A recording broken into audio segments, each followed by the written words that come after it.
All right, chat. You are watching RTA in Japan through English Speedrun Restreams. My name is Hockey Babbler. I've been your host for the last game and a little bit here, and I'll be your host for the beginning part of our next run, which is going to be the absolutely amazing Mega Man Battle Network 5. The any percent no ASE category is going to be run here, and I want to introduce our incredible commentator ZELLLOOO, who will be talking us through this next run here. ZELLLOOO, how are you doing tonight? Hi, Babs. I'm doing great so far. Just locking in for a nice, cozy run here. Absolutely. So tell me a little bit more about this game. What sets it apart from the other Mega Man titles? All right, so anybody not familiar with the Battle Network series in general, this is a side series that kind of takes place in an alternate universe. So the normal series, we have Classic, X, Zero, etc. Most of those, they all follow what would society have been like if Wily's robot research was looked into. This goes the opposite direction. Battle Network actually looks into what Dr. Light's network research would have been. So we have kind of just an alternate timeline here that kind of focuses on networking and the future technology. So it's a very different take. So this is a more RPG oriented series because of that. So 5 being quite far in the timeline, we'll get to plot details and such, but let's talk a little bit about our runner right here, because Jagumba, our upcoming runner, is absolutely fantastic at this entire series. He's done several Battle Network runs in the past for RTA in Japan. He's run since at least 2019, if not even earlier, so he has a lot of experience in this series. And he runs every main game in the series and holds at least one category record for each. So you've got the best of the best on screen coming up right here. That's super exciting. How about your experience with the game, ZELLLOOO? Are you much of a Mega Man runner at all, or for specifically for the Battle Network series, or for any of the Mega Man games? It's not what I know you for personally. But. So specifically, I actually run Network Transmission, which is one of the side games in the series for GameCube, and it's actually more of a platformer. And this is going to be a very special run for me to commentate because I don't run any of the main games, but I did run Network Transmission last RTA in Japan for winter. And I asked Jagumba if he would be willing to do commentary, and he went absolutely above and beyond and gave fantastic commentary for my run. So this is my way of paying him back by being able to commentate for him here. Oh, that's beautiful. I love that. That's one of the things I love about this community is just how much runners uplift each other. Yeah, especially the Battle Network community as a whole, especially those of us involved in the Team BN server. The group has been around for like about a decade, just dedicated to just running these games, and we have many people constantly joining. Like, activity's been generally a little quiet, but there's a lot of information, a lot of helpful people that are always looking to just put these games at the forefront. Especially ever since we got the Legacy Collection, which basically re-released all of the main series just a couple years ago. That is super exciting. And speaking of speedrunners coming together to accomplish things, I do want to remind everyone that RTA in Japan is a fundraiser for Doctors Without Borders, or Médecins Sans Frontières. And if you are able to make a donation to MSF through RTA in Japan's donation page, we would love to have that happen, help support the incredible work that Médecins Sans Frontières does. Type in !donate in the chat right now if you want more information on how to do that. Yeah, we would definitely appreciate that and help make the number go up, back some of the neat incentives and bid wars that are going on to help make RTA in Japan more interesting.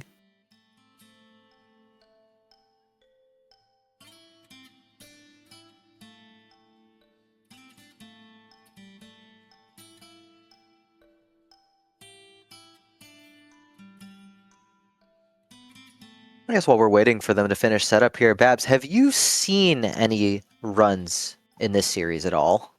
To be honest, no. I'm coming in a little bit blind. We're a little bit ahead of schedule here. In terms of because the RTA in Japan team is so good at getting their run set up quickly that I had not expected for this to be during my block of hosting. So I didn't do any research into this at all. I don't know this run at all. Oh my gosh, is that Buff Aru-chan and Buff RTA-chan? Oh my goodness. That's incredible. The flexing R.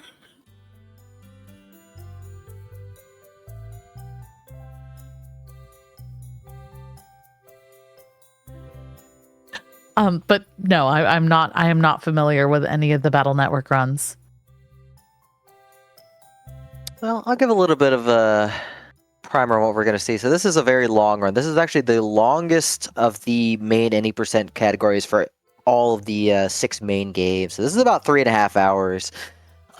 There's just going to be a lot of like plot fleshing out, a lot of backtracking here and there, but it's a very cozy run in general.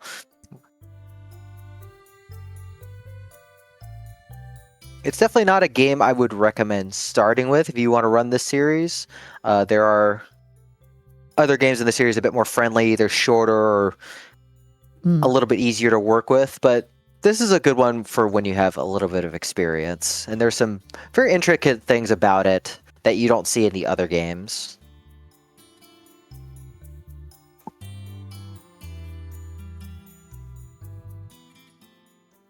So you mentioned that this was much more of a role-playing RPG type game. Oh, and as I'm bringing that up, it looks like they are getting ready to start here.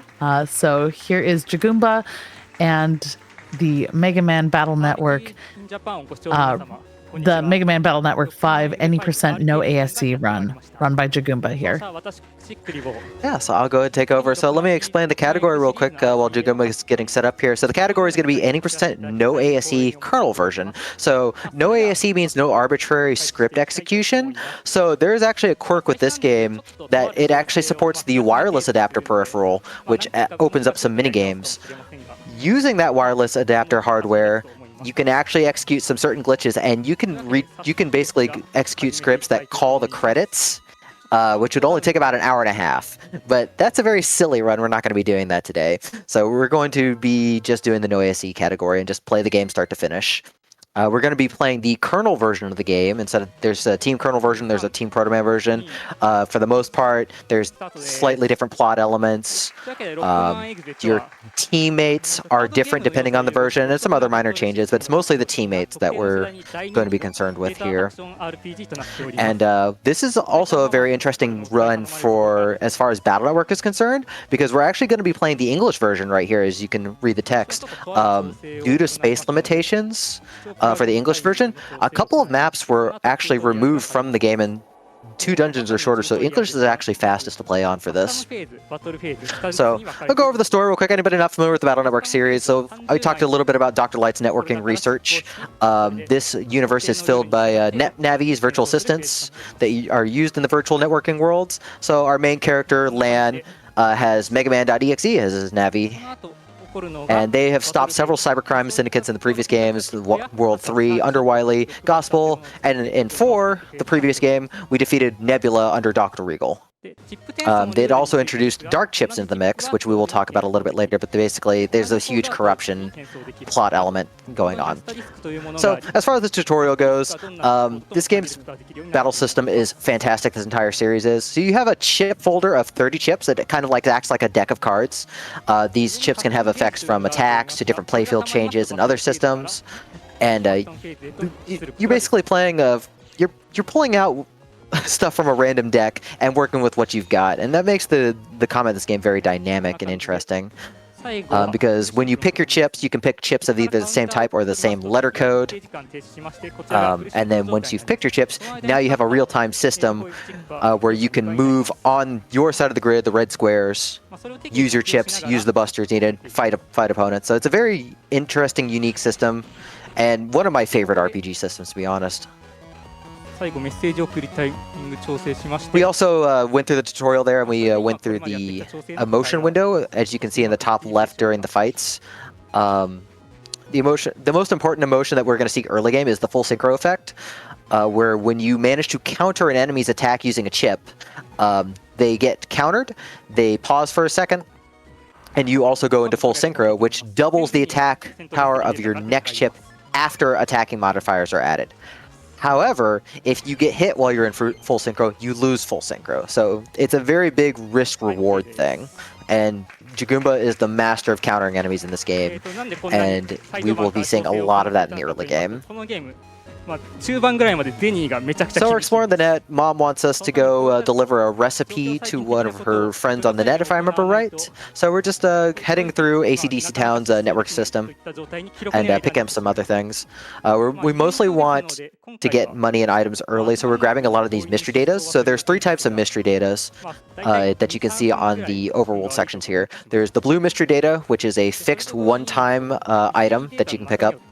There's the green mystery data, which is a random drop from a table based on your location, and those green mystery datas respawn when you jack out and jack back into the net. And then we have purple mystery data, which is like blue mystery data, but they require an unlocker subchip, and they give really good rewards. So we're going to be only getting a couple of those purples. So the mystery data can give you chips, they can give you money, they can give plot items. So we're mostly going to go for money because we need to buy several things during this run. So money management is very important. So we're actually getting an HP memory right here. That's basically a max health upgrade for the rest of the game. This actually has implementation. It has effects with stuff like running, which we'll talk about a bit later. There is one other type of mystery data to talk about real quick. Sometimes when you get into a fight with enemies with viruses, you might see a green mystery data on the enemy side of the field. If you can manage to keep that mystery data alive until the end of the fight, then you will get a reward based on the area you're in, and it's usually like a large money reward or a very rare chip. Like, we won't have to go too far out of our way for extra battle chips, but the money is really what we're looking for here. So we finished our little kitchen comp trip right there for plot, and Dad invites us to visit Scilab because they like to just go and relocate Scilab every other game in this series. So we're inviting our friends. Unfortunately, we won't be seeing Lan's friends that much in this game for plot reasons. But we did do one thing in Yai's house. This game has a interesting mechanic where interacting with a few spots in the human overworld, you can actually activate or turn on appliances that will open up portals in the net sections, and you can get some items out of those and other fights. So we cleared out of stuff out of Dex's HP. We're gonna plug right into the tree comp right here. Yes, this is an electric tree. This actually is important for later, much later in the game. But we're going to go ahead and get another HP memory here. And we also picked up some reg-ups earlier. Reg-ups tie into the special chip system called the regular chip. And what that is every chip in this game has a memory value. And if you want to reg a chip, you need to have at least enough reg memory for that. Now, what regging a chip does is that it always puts that chip as the very first chip in your random draw when you get into a fight. So we can reg what we want that we know is going to have a lot of utility in most fights. And for most of the game, that's going to be the copy damage chip. Also grabbing another few items while we visit Scilab here. Getting another HP mem and a reg up for later. Cutscenes happen after this. And unfortunately, the TLDR of that cutscene is that, hey, look, Regal and Nebula are back, and they are ready to take over the net again. So they knock out everyone with knockout gas. And we managed to be in a part of the room that they don't see us. So we don't have our stuff taken away, but all our friends, they lose their PETs, they're stolen, and Dr. Hikari, our father, is kidnapped because Regal wants him for stuff. So we managed to escape, and we are going to check out what happened on the net. So pick up more money here. We did stop off by a sub-chip dealer on the way through ACDC 1. The sub-chips are basically like your inventory items that you can use in between fights. And what we wanted to pick up were a bunch of sneak runs. Sneak runs they will repel random encounters for a certain amount of time. So as you can tell, they're going to be very useful, and that's why we need a lot of money, because we're going to be refilling those sneak runs a lot. So did get a huge good draw here, but we do have a guard to work with. Guard being a pretty useful early game chip with a shockwave that penetrates enemies. Clean fight, get more money. You don't get a whole lot of money from fights, so we're going to try and run from most encounters that are not forced.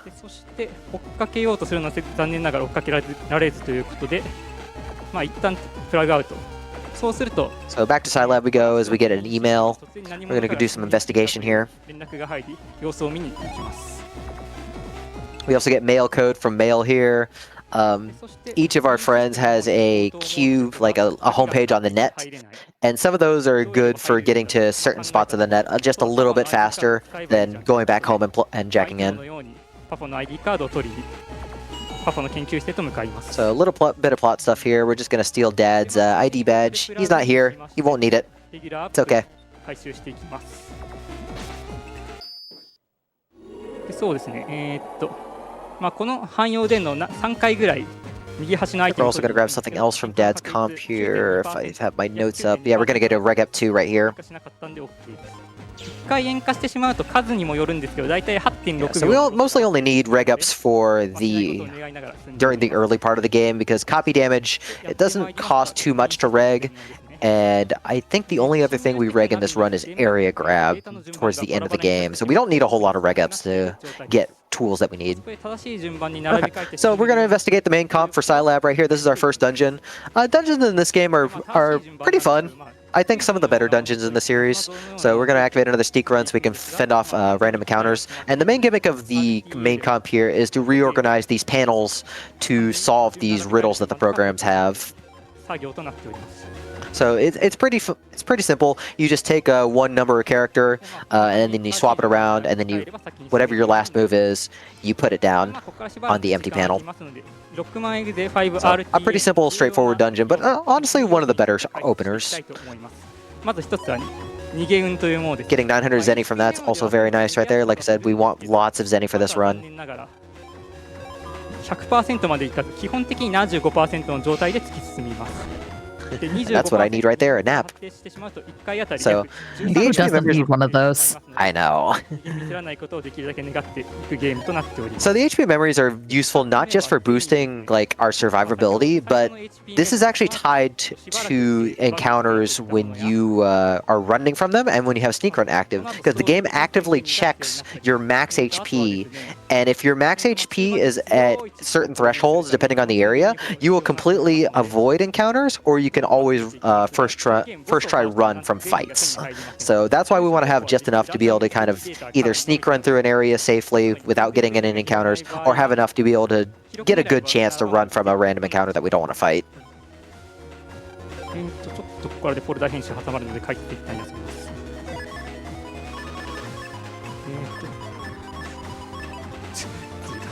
Now, thankfully, the puzzles are all fixed, but Jagumba has played this run many times. I think the last time I saw him do a PB attempt, he had like 500 plus runs, 500 plus attempts, and this is a 3+ hour run, so he is well equipped to remember all the puzzles and everything that happens. That's an incredible time investment. Yeah, and like I said, he plays all 6 main games in the series, so he is definitely the most well-versed runner in this entire series. So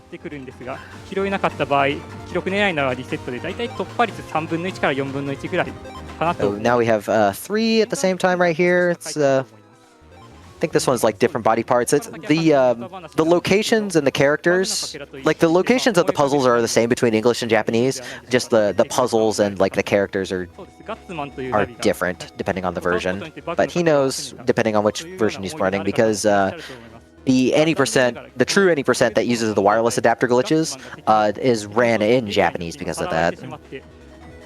But he doesn't have to change muscle memory on those. Getting one bug frag from that mystery data right there. So bug frags are another kind of currency. We are going to visit a bug frag trader at some point to get a very useful program that'll cut down on random encounters. So we need, I think, 8 if I remember right.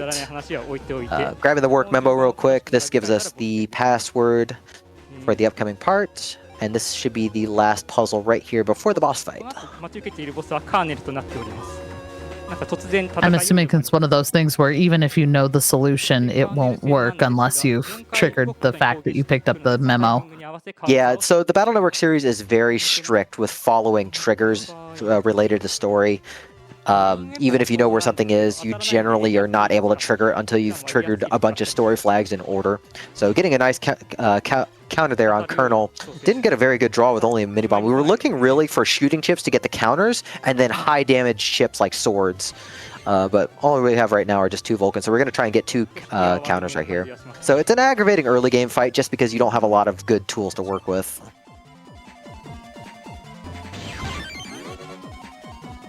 Oh, getting the counter on that's actually kind of bad because we want to guard this last hit.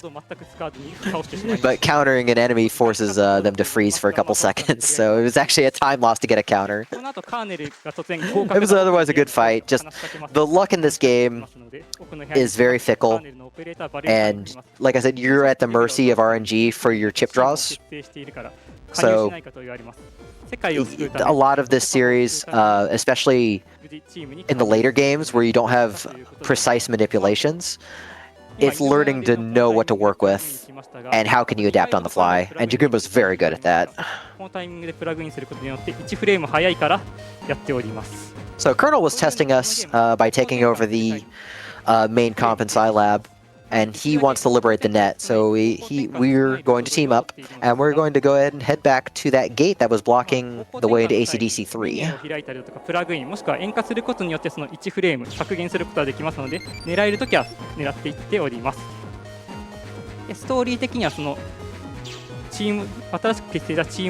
we're going to open up Mail's Cube on the way just because it does provide just a little bit less runtime here and there, just a handful of seconds here and there throughout the... I'm gonna grab this mystery data, get a double crack, which is actually can be useful here and there, depending on the fights. We're gonna refill our sneak run, so thankfully still have 700 Zenny left over, so that's good. And then coming up after this area right here, after we get this data, we will start our first liberation mission. This is the central mechanic to 5. Every game in the series has kind of its own gimmick, especially the ones in the back half of the series. And liberation missions kind of play out kind of like a mix of the current battle system you're seeing, plus strategy elements, which is pretty neat. So we're going to be seeing 6 of those in this run. So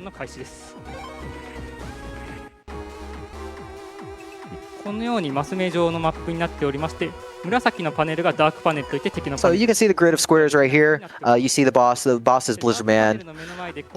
Basically, all these dark panels impede your progress, and you can liberate a panel by defeating a fight within 3 turns. If you manage to clear a fight within 1 turn, then you get a really good liberation that clears all of the surrounding panels around you. And then any items that are on liberated panels are picked up as well.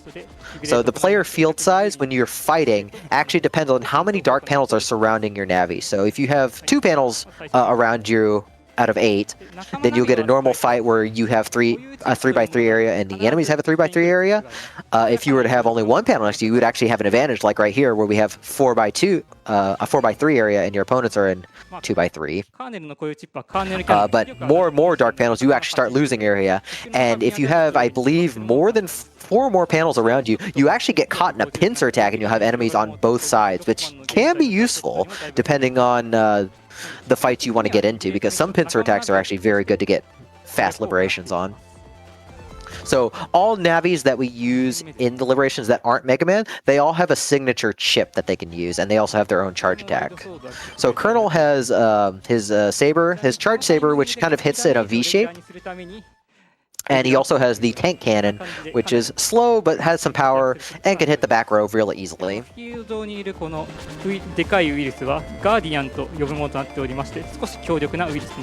also saw the instance of copy damage during that fight right there. So copy damage is a really useful chip that just you target an enemy with it, and then attacks done to any other enemy are the damage is applied to the targeted enemy. So this is good for dealing with really awkward situations or patterns, or just doubling up on your damage.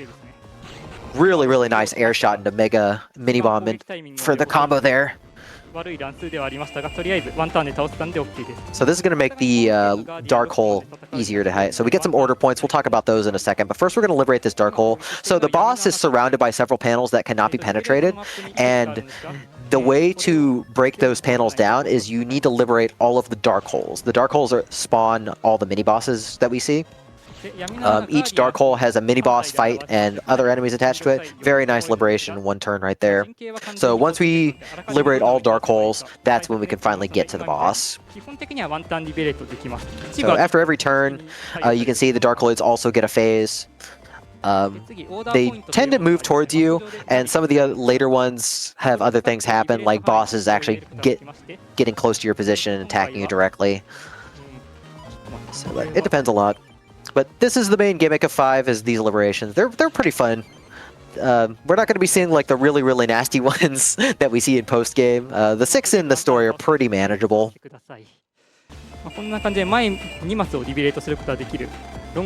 We also did see, you saw there's 2 panels that were liberated right there, and that was actually due to Mega Man's signature ability. So it's the longsword, and we got some order points earlier, and the order points are used to fuel these special abilities. So we can do the longsword, which can liberate in a 2-tile ahead space, or Colonel's special ability allows him to liberate, I believe, 3 panels in a row ahead of him. Without needing to try and do a one-turn clear. So these order points are very valuable, especially later on in some of the harder phases where we get very useful liberation abilities. So we're going to use another longsword right here, and that will clear the path up to the dark hole up ahead, so that we can destroy it before it spawns more enemies.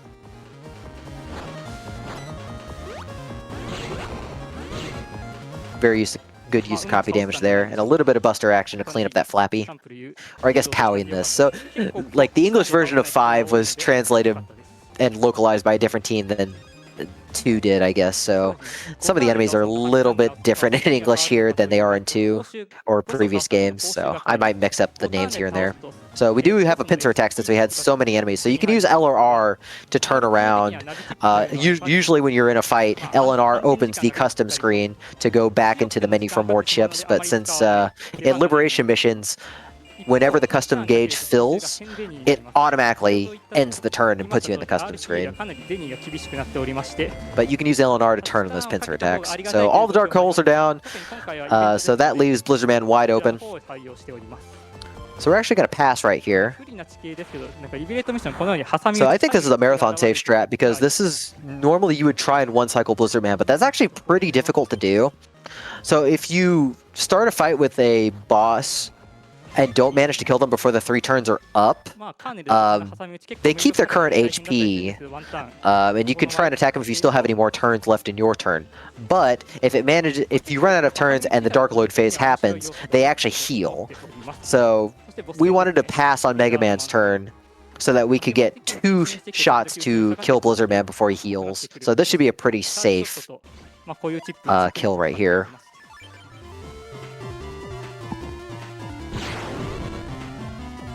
We got the Colonel Cannon to start us off, get some good damage there. It's 80 damage, and all of our charge slashes are 50 apiece.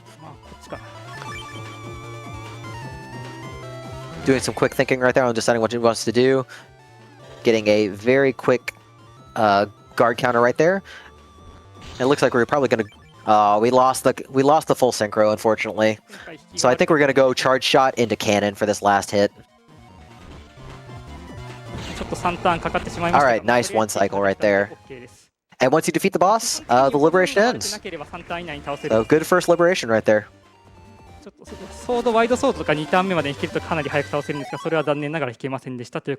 depending on how many phases you take to finish a liberation mission, you actually get a different reward. The target time for that one was actually 7, and we were up by 1 turn. It took 8 phases, so we got a lesser reward, but the lesser reward is actually pretty good for a marathon setting because I think it's 1,000 zenny, and we, like I said earlier, we want money to be able to buy sneak runs and other options since we don't want to have to rely too badly on Green Mystery data. So we're asked to do patrol duty, so we're going to go to Oran Island next. But first, we doing a little bit of shopping here. So we talked a little bit about dark chips at the very beginning of the run. So dark chips were introduced in 4.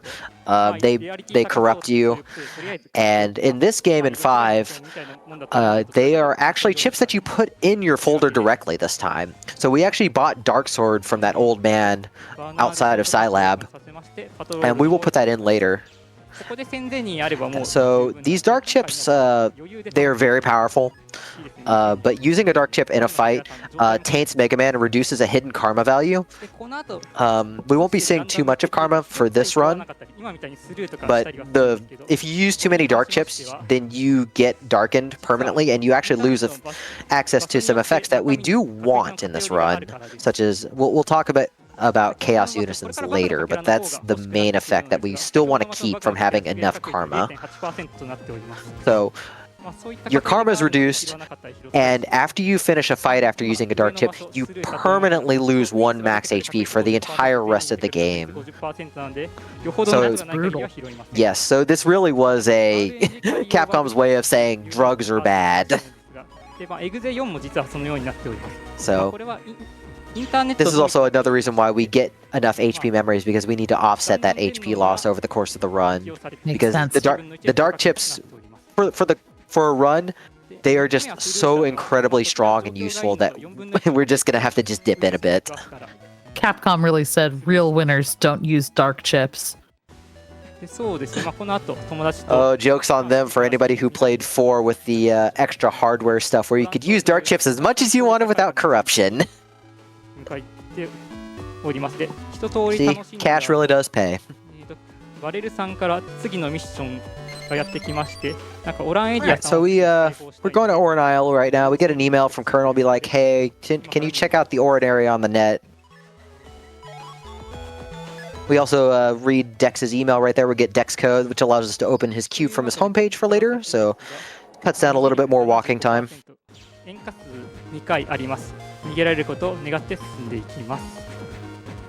I also wanted to provide folks with a quick little update because we are so ahead of schedule. A new run has been added to the schedule. After this Mega Man Battle Network 5 run, there will be a Disgaea 6 Defiance of Destiny run, which is pretty exciting that got added to the schedule. That's a great announcement. Yeah, we definitely want to see more RTA in Japan, and we've been seeing a lot of extra runs being added, which is superb. Anyways, so we had a random encounter right there. We actually tried to run, but since we only have 220 max HP, there's no guaranteed run from fights here, and we ended up failing the first run, so we had to fight for a bit before we got the second. Now, there is a mechanic in this game where if you fail the first 2 runs, the third is guaranteed. So at worst, you'd only lose about 20 seconds to a random encounter, but if you get first try, you get first try. It'd be great. Anyways, plot-wise, there's a bunch of cannons blocking Oran 3, and we can't do anything with that. So we're just going to relax for now while we're on the island. So we're going to go camping with everyone. So we're just grabbing some stuff to go fishing and some cooking. A little bit of line, a little bit of bamboo. And a worm. I like how he's like, oh, gross, but I guess it's bait, so let's keep it. Wow, Lan really would not still love you if you were a worm. Mm-mm.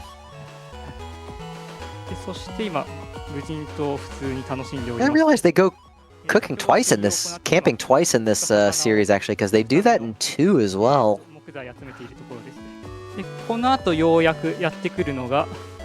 It's time to cook our food. And then we actually get the Navicust now from this email. So the Navicust is a system used from 3 onwards. By installing programs into this grid right here, we can power up Mega Man with the different effects. We'll only be using the Navicust a couple times in this run, but there are some really nice things that we'll get. So we're going to install Undershirt, which prevents a fatal hit once and reduces us to 1 HP instead. And then we're going to add just 2 Buster power-ups right here, which is Attack +1 and Speed +1. So the rules aren't super important here. There's the plus parts, which do not want to touch the command line. There's the normal parts, which do want to touch the command line, and you want parts of the same color to not be touching each other. If you don't follow those rules, then either your parts don't work and or you get bugs in your system. And we will actually intentionally turn some bugs on and make use of them later. But we tried going to explore these mines, and the floor gave away, and all our friends fell through in very typical comical fashion, because this series does not take itself super seriously outside of the whole dark chips thing. So the door at the top of the elevator was unfortunately locked, so we're going to go buy a cyber key.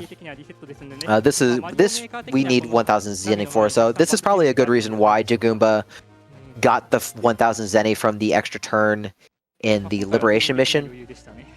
That way we guaranteed we would have enough.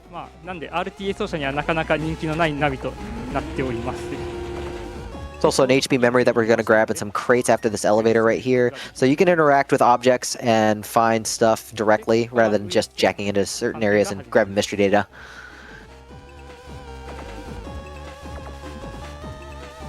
Also, get used to seeing these mines. You're going to see this at least 2 more times. So, a couple forced encounters right here that we do have to take care of. Champions are a little bit annoying to deal with, but copy damage does help here. Unfortunately, we did fail that guard right there, so we're going to have to take a little bit more time to fight. And interestingly, from 4 onwards, viruses can also carry a chip in fights, and they can use that chip. And unfortunately, that champion had a recovery 30. So... and we're having to take a little bit longer on this fight. Good sword draw on the second turn, though. Good counter right there.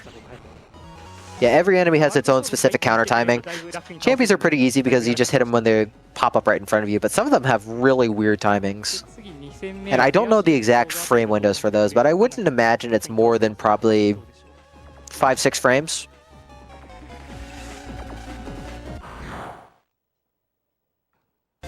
So another forced fight right here with some Kek kills and Medar. Copy damage really doing some work right here, doubling up on the damage output.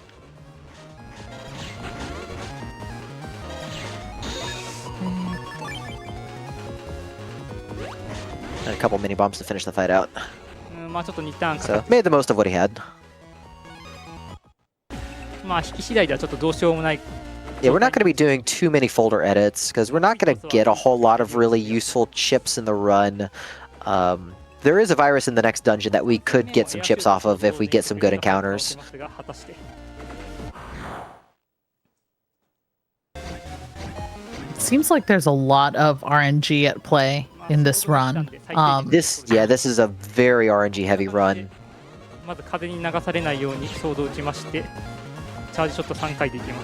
It's very interesting, like, contrasting the earlier games in the series, because the first game in the series, the any percent is completely manipped, and you can basically get whatever result you want. So that any percent in 1 is completely manipped from start to finish, and then 2, it's manipped as well, but in a slightly different way, and then as we go onwards, it's not manippable anymore. So we're in drill comps now. So we find Princess Pride at the bottom of the mine shaft. If you don't remember her from BN2, she was the one who tried to kill us in a dungeon because she was actually a gospel agent. But she turned over a new leaf, and while she was mining for minerals, Nightman, her navvy, went berserk. And the drill machine is out of control and about to crush our friends, so we need to shut this thing down. So this is another pretty straightforward dungeon. We just need to turn off the terminals at the very end. There are these conveyor belts, as you can see. If you get pushed off, then you get pushed into an area that you need to get out of, and it's just wastes a whole bunch of time. So we're going to try not to fall off the conveyor belts. There's also the rocks that we can punch out of the way. The color determines how many times you need to punch them, and the big black ones are basically impossible, so we try not to deal with them. So this is what we wanted to get right here, drill arms. So drill arms are very, very good chips, and worth taking the time to fight for. So what drill arm does, it has a drill that does, it drills 2 tiles ahead of you, and the drill can hit up to 3 times, although usually it pushes enemies away unless there's something behind them or if they're at the edge. But this drill hits 3 times, and it does breaking damage, which means it cuts through any kind of defense or shield. So this is really good not only for damage output, but also for late game enemies that have some really annoying defenses. So if we can get some extra drill arms from the Drixels in this area, that would be fantastic. 複数別の種類のウイルスと変化した場合はその分 Yeah. 確率は So we're still going to try and get Zenny and other things from the Green Mystery data, because we still need the money. But otherwise, we're mostly just going to be running through and just run from encounters where possible. At only 260 max HP, we can't guarantee a run from fights, but it's a pretty good chance here. Oh, another double Drixel fight right here. This could work out pretty nicely. はい、OK です。 Very nice. Good 10 right there, getting another one. So when you finish a fight in the game, you're graded based on your time and some other factors. Number of times you move is actually one of them. If you move 2 times or less, then you get +1 point. And then number of times you take damage. Let me rephrase that. Number of times you go in the flinch animation, because you can take damage without flinching and vice versa. So higher ranks give better rewards. And usually when you get a high rank, then you'll get a virus chip picked from one of the enemies in the fight. And so we've gotten, I think, 3 drill arms so far, which is fantastic. 今のところはまあなんとかなりそうという感じですね。 So it looks like he is going to fight this one as well. Very nice double delete. That's a tight timing right there to get the charge shot and then immediately do the sword. We only got a mark cannon, unfortunately, so wasn't really worth fighting that out. The mark cannons are okay, but we're not going to really spend the time to swap them in. It's really the drill arms that we wanted. There is a limit to the chips that you can add to your folder, though. You can only have 4 of a certain chip type. So even if we got more than 4 drill arms, we wouldn't be able to put more in. Getting a rock cube for later. This is a situational chip that can have some use, especially since we have air shots in our folder. Oh, bad conveyor belt position there. There we go. Getting the double punch. でそうですね、まあ、つまりシャッフルに関わらないチップがあるということで、上から5番目以内にフォルダで配置されているチップが初手に来やすくなっております。大体そうですね。So 2 comps down, 2 to go. This is a 4-part dungeon right here. チップは初手に来る確率 27% ぐらいで、それ以外が 14% ぐらいとなっております。Like I said, pretty conceptually simple dungeon. Pretty fun as long as you don't fall off the conveyor belts. But some of the gaps are pretty tight to avoid getting stuck.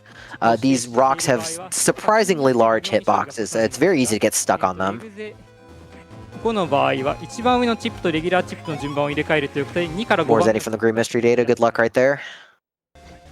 Zenny is actually very tight in this game. Like, ever since 2, where we had Green Mystery datas where we could get 50k a piece, they've really cut back on the Zenny as time went on, and 5 is by far the most strict with the money management. I don't think any Green Mystery data in this game gives more than like 1500 Zenny. It's ridiculously strict, and chips in this game are very, very expensive. いや順調ですね、ありがたい。 That's our 4th drill arm right there. Very nice. からダメージを敵にダメージをチップでダメージを与えることによって上がっていって、逆にダメージを食らってひるむ So こと we によっ can't て stop this conveyor belt yet. So we get the key from that program right there. We're going to go turn off that conveyor belt. 不安状態というものに So, 'cause like I said, those large solid black rocks should have way too much HP to be able to punch through them. So there's no getting around that. There's very little sequence breaking in these games. There actually will be a sequence break later, but mostly running Battle Network ends up just being you play the game as intended in a very efficient way. More Zenny right there, very nice. Yeah, we're gonna try and run from this fight. Good. より早く不安状態になることができます。 Yeah, there's nothing that we would want from the Medars or the B tanks. So it's better to just run from the fights where possible. ここにあえて引っかかります。あいえーということで Aye! 変な掛け声とともにロックマンが倒れてしまいます。ちなみに日本語版だとうわーとなっております。さすがにもうドリルはいらないんで逃げます。他の記録狙いの時とかに来てます。 This isn't like a ridiculous amount of Drixel encounters. Like they're common in this dungeon, but to have like 5 of the double fight is kind of ridiculous luck. Ridiculous good or ridiculous bad? I guess ridiculous good. It doesn't benefit us anymore at this point because we already have all the drill arms that we can put in our folder.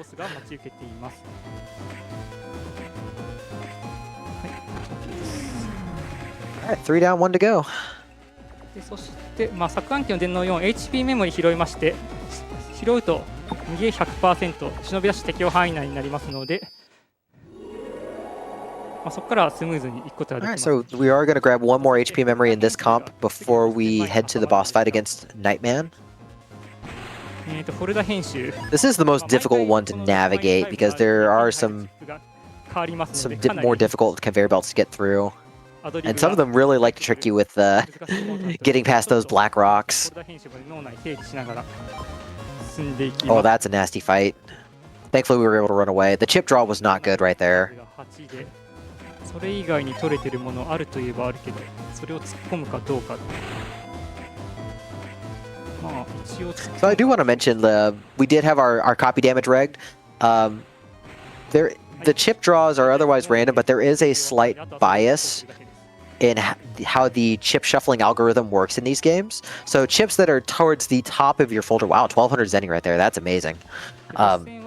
Chips closer to the top of your folder have a slight better chance to get pulled for your draws than chips near the bottom of your folder. So when we do a chip folder edit in a bit, we're actually going to try and put some of the more useful stuff at the top so we have a better chance to draw them.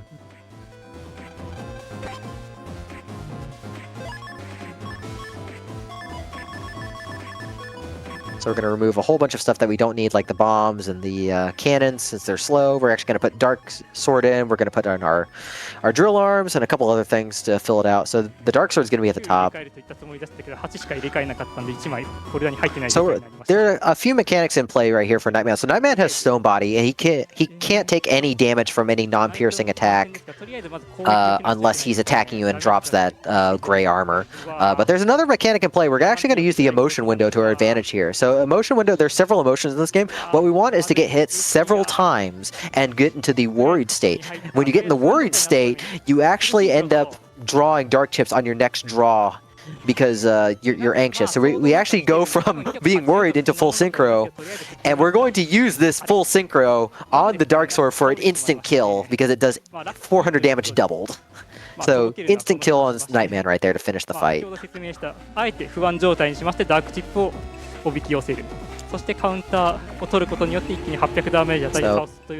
it's just very interesting that something that normally would be a detriment in like casual playthroughs of the game, we can really take advantage of in a run. And we will be seeing a lot more of that, both intentionally triggering the worried state by taking damage, and with another thing that we'll do a little bit later. I think the only state that we're not going to intentionally see and be able to take full advantage of is the anger state, which does double damage, but you have to take a lot of damage for that to happen. Right, so we recruit Nightman and Pride into our team, so we're going to go ahead and head back to those cannons that we saw in Orin 1, and we're going to be able to start the next Liberation mission.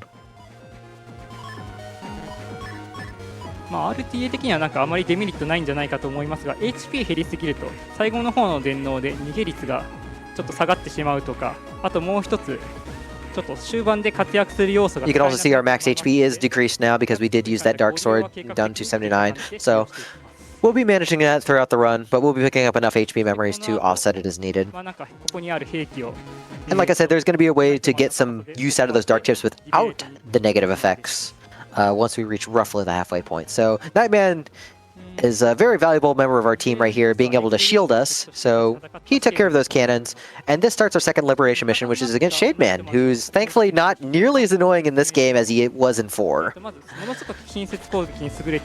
So other navis from this point on also have special effects. Nightman has the effect where any navi that is within his 8-tile radius on the map is protected from outside attacks. So those little mini bosses that we see that can move around, they can attack members, and Nightman will block for them if he's around. So very useful.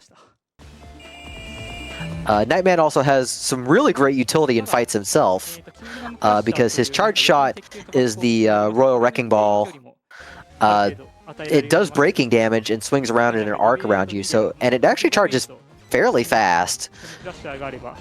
And we also have the what is it, the Crusher? Yeah, the Night Crusher, which fires the Wrecking Ball down an entire row and does breaking damage. So really good source of damage there. And Nightman also has the super armor ability by default. And what happens is when you take damage with super armor, you do take the damage, but you get the invincibility frames without the flinch animation. Nice use of drill arm right there. Probably not going to be a one cycle right here though.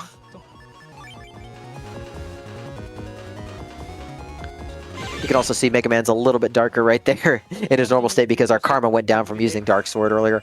So,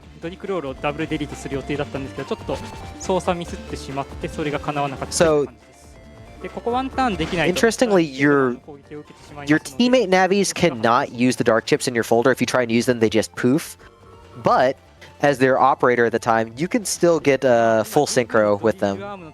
So we can still take advantage of that by countering. ドディルアームというものを説明していきたいと思います。そのダメージ自体は60となっております。引きずっと。ただソード系2枚やったんで、とりあえずは OK です。Yes, as chat points out, our HP is no longer a round number. That I can talk about it a little bit because the rest of this liberation is going to be pretty self-explanatory. We're going to liberate some dark holes and just get to Shaban at the very end.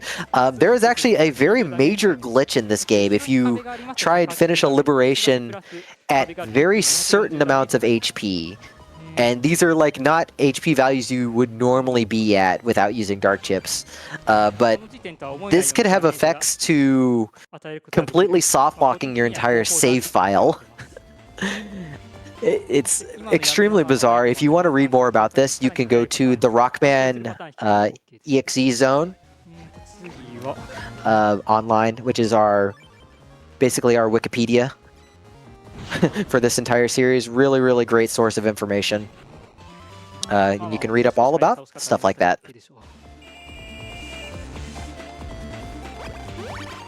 So is there absolutely no salvaging the save file at that point if you get that lock? If you save, then yes, your save file is completely brick. So what happens, if I remember right, you end up plugging out of the liberation, but Mega Man never actually returns the PET, so you cannot jack in anymore. So you basically can't do anything.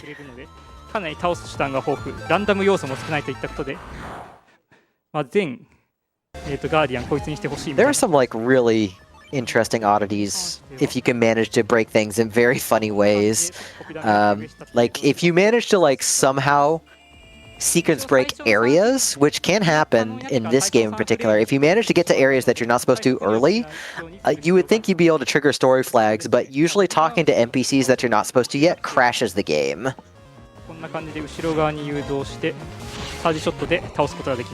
So that's use of the Royal Wrecking Ball right there, the charge attack. So the ball actually starts behind Nightman and then does its full 360 turn, and it does hit twice if an enemy's behind you. So we were able to take advantage of that to destroy the Hawk in one hit. Or in one charge, I guess. Yeah, so far this liberation's gone really well. We're going to use a longsword right here to get a little bit more distance in this liberation.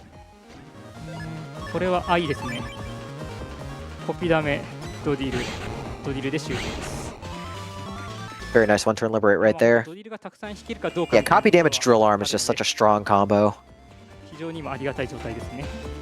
Especially since the copy damage lingers for a couple seconds, so you have enough time to get 2 chips off if you're fast.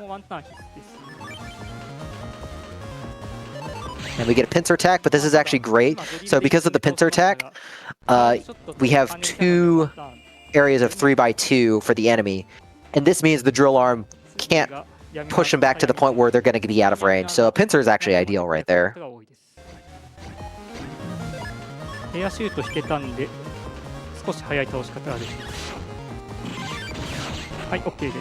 Oh, very nice triple right there with a counter into the Night Crusher. Yeah, the Hawk has a hitbox as it's approaching you, so if you are fast or you have something that lingers like that Night Crusher, you can use that to smack it before it actually gets to the attacking panel.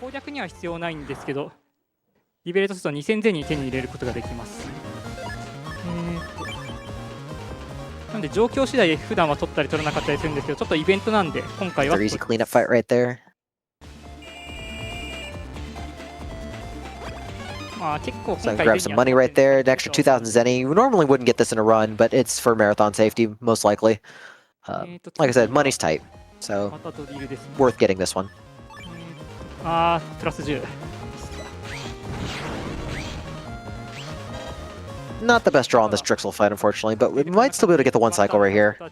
Colonel Short Attack is cool because it has it shoots in like a V shape.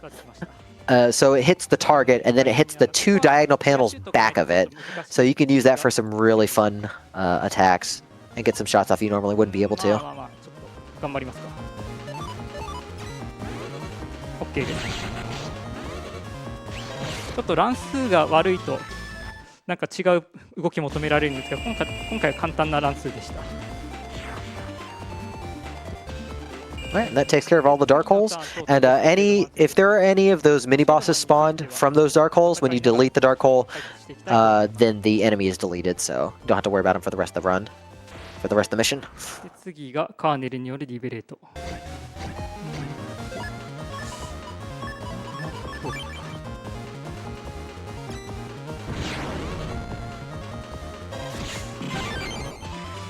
なんか今の引きだともっと早い倒し方あったように見えたんですが、とりあえず。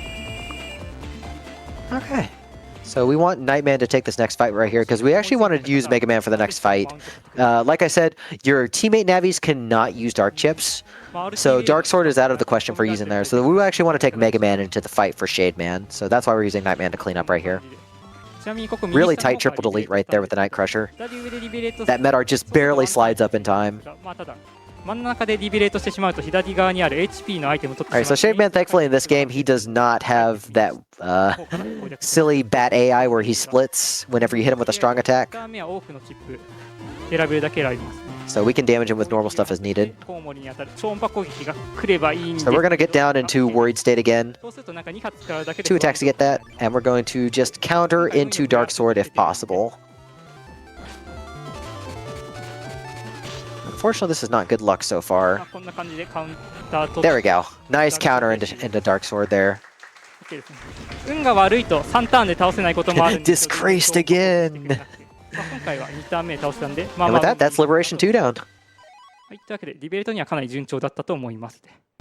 で、無事にエリアも開放します。 So you kind of get an idea of the general flow of this game. For 5, we're just going to be liberating pieces of the net bit by bit as we get more Nabbies to join the team. So Regal's pissed, etc., etc. But we're actually going to be tested by a certain person you may recognize if you play BN2, or possibly even the other games if you've done enough post-game. But first, we have the Soul Unison tutorial. So Double Soul or Soul Unison, however you want to call it. Whenever you finish a liberation mission in this game, you get the corresponding teammate Navi's soul, and you activate the soul by sacrificing a chip of that particular element. Now, this isn't particularly useful in this run because none of those effects are really good, and being in a soul unison stops you from getting full synchro. But this ties into another mechanic that we'll see a little bit over the halfway point, so it's good to still talk about it. Anyways, we're in the scroll comps right here. This is a giant maze. Jaguma knows exactly where to go, so he's just picking up some money on the way. And we're just going to go straight to our testing Navi right here, which happens to be Shadow Man. So Dusk right here is Operator. He's still a mercenary, and even though he tried to kill us in 2, he's just going to test us for now. So Higsby's shop opens up at this point. We're actually going to use the number trader. So the number trader, you enter these lotto codes that you would find in either promotional materials or around the game, or like most people would do these days, go on GameFAQs. So it allows us to get items once, and we're going to get some very useful items out of it. We're actually going to pick up 2 unlocker sub-chips, which will be used for 2 purple mystery datas to unlock. We're going to get Soul Time +1, Attack Max, and Charge Max, which are all Navicust programs. And we're going to install all of those because all of these are going to be useful for the rest of the game. We're also going to set up a few things for later. We're going to go to Dex's here. This game introduced last game introduced a kind of link system, and it's continued in this game to where several of these specialized home pages for your friends or other locations, you can link your pages together using these banners, and you can warp between them. So we can go from one page to another really quickly and save us on travel time. So we go from Dex's page to Land's page to Mail's page, and we're going to go buy more sneak runs with our money. 暴れているらしいということで、それを仕留めに行きます。その前にナビカス編 And with that, we're also going to head back to Dex's page and go head off to ACDC2 and Orin 1. So now we're gonna use more sneak runs right here. We can guarantee running from encounters, and we're also going to install all those extra parts right now. So we're doing compression codes. Compression codes are a neat mechanic where if you put certain button sequences in, you actually compress the program and decrease the size. This allows us to fit in exactly what we need into that grid without having to take other things out or get memory expansions that we're not going to see in this run. So the things we put in were pretty self-explanatory. For attack max and charge max, they put attack and charge at level 5. So we have very fast charging buster shots now, and they do the max amount of damage, which is great for the rest of the game. We also put soul time +1 in, not for its effect. Like, as I mentioned earlier, we're not really going to be using soul unison, so we're not going to get the effect of being able to use a soul unison for an extra turn. We actually put it in for a bug. So when you break one of the Navicus rules, such as putting same color parts together, you create a bug on Mega Man. And what kind of bug you get is dependent on the program. The bug that you get from the soul time being bugged, there's actually two. So one from soul time and one from one of the buster programs. So we'll talk about soul time first, because that is the emotion bug in play. So the emotion bug actually randomly shuffles your emotion around. You'll see it blinking right here, and it will randomly change emotions here and there throughout the fights. And this is good because we can randomly get anger or full synchro at random now and get those doubled attacks without needing to counter. The other bug that's in play is a little bit silly. It's the Buster Blank bug. So there's a chance that the Buster jams when we try and fire it on normal shots. Only normal shots, though. This does not affect charge shots at all. So this means the Buster Blank bug is not going to really affect us at all, because we're going to be relying on charge shots. So where would you get the compression codes normally? You would find them in promotional materials, or just asking around and praying you know where to find guides. These games have lots of little hidden things hiding in the anime, in promotional artwork. This series was huge in the mid-2000s, and there were all kinds of things that you could find. So we're going to buy one more HP memory from the shopkeeper right here while we're digging around Orin. We just need to delete all these navies that are kind of hanging around Orin, and we can go into the Scilab area next. このタイミングで買います。で引き続き残党狩りですね。ここはちょっと時間かかりますが、ドリル引けたんで。Right. I do want to talk. There is one more other useful thing for the emotion bug. Like, we can get the double attack from full synchro or anger, but we can also trigger worried state at any time. So we can wait for worried state to come up and then reopen the chip menu and instantly get a dark chip that we need. So that's another big reason why we put the emotion bug in play, and why the soul time program is installed, even though we don't use it for its effect. Nice rock shot right there. So air shot has a unique mechanic where if you were to hit a rock or a rock cube with it, it actually pushes the rock forward, and any enemy hit by it actually gets dealt 200 damage. So air shots are still useful until the end of the game, not just for countering, but for actually being able to combine it with obstacles for damage. Not a great draw, though, but we've got the Buster, and we've got air shots to work with, so it's fine. So all 5 of those navies are gone, so we're going to pop into Scilab now. Oh, one more fight. まあなんとかなる引きですね。コピーダメバスターでタイミングを測りまして。こんな感じでフルシンクロになってそうです。 Good fight right ポップタ there. イムバスターとかでなんかタイミング調整してたんですけど、それによってフルシ So ンクロ somebody tried to get the drop on us. I forgot about that one. But we need to liberate the Scilab part of the net now. So we're going to do some investigating right here while we can. そして科学省エリアにやってきまして、次の指令は科学省エリア3をこれからリベレートしたいということで、ちょっといいものが来たので。 Navigation in this game in particular for the internet maps is a little bit annoying. ちょうど2倍も活躍 The map design in 5 has you do a lot of backtrack here and there. 2 extra bug frags, nice. あと2個 We になりま definitely した。 wanted that. But as I was saying, the map navigation is a little confusing, and it's very likely to get lots of random encounters in these parts due to their long-winded design. So this is another reason why we try and mitigate encounters where possible, which is why we're going to have more HP memories so we can use sneak runs and repel those encounters. And we'll get something later on that will help repel encounters a bit. There were these weird clouds blocking the way. We can't get any farther into Scilab, so we're just going to go to bed and sleep. I too would like to sleep when I see clouds. It's a good day outside when that happens. See clouds, get back in bed. 2つやることがあります。1つは I wish I could get back in bed right now, but it is 4:30 in the morning, which means it is actually technically the middle of my day. オープンロックを使った悪いことをちょっと。 Alright, so we're actually going to do an out of bounds here once we get these sneak runs. So when you open mystery data from certain angles, specifically the south, the game kind of adjusts your position a bit, and we can use that to actually get out of bounds here. And this is like the one useful instance of that coming up.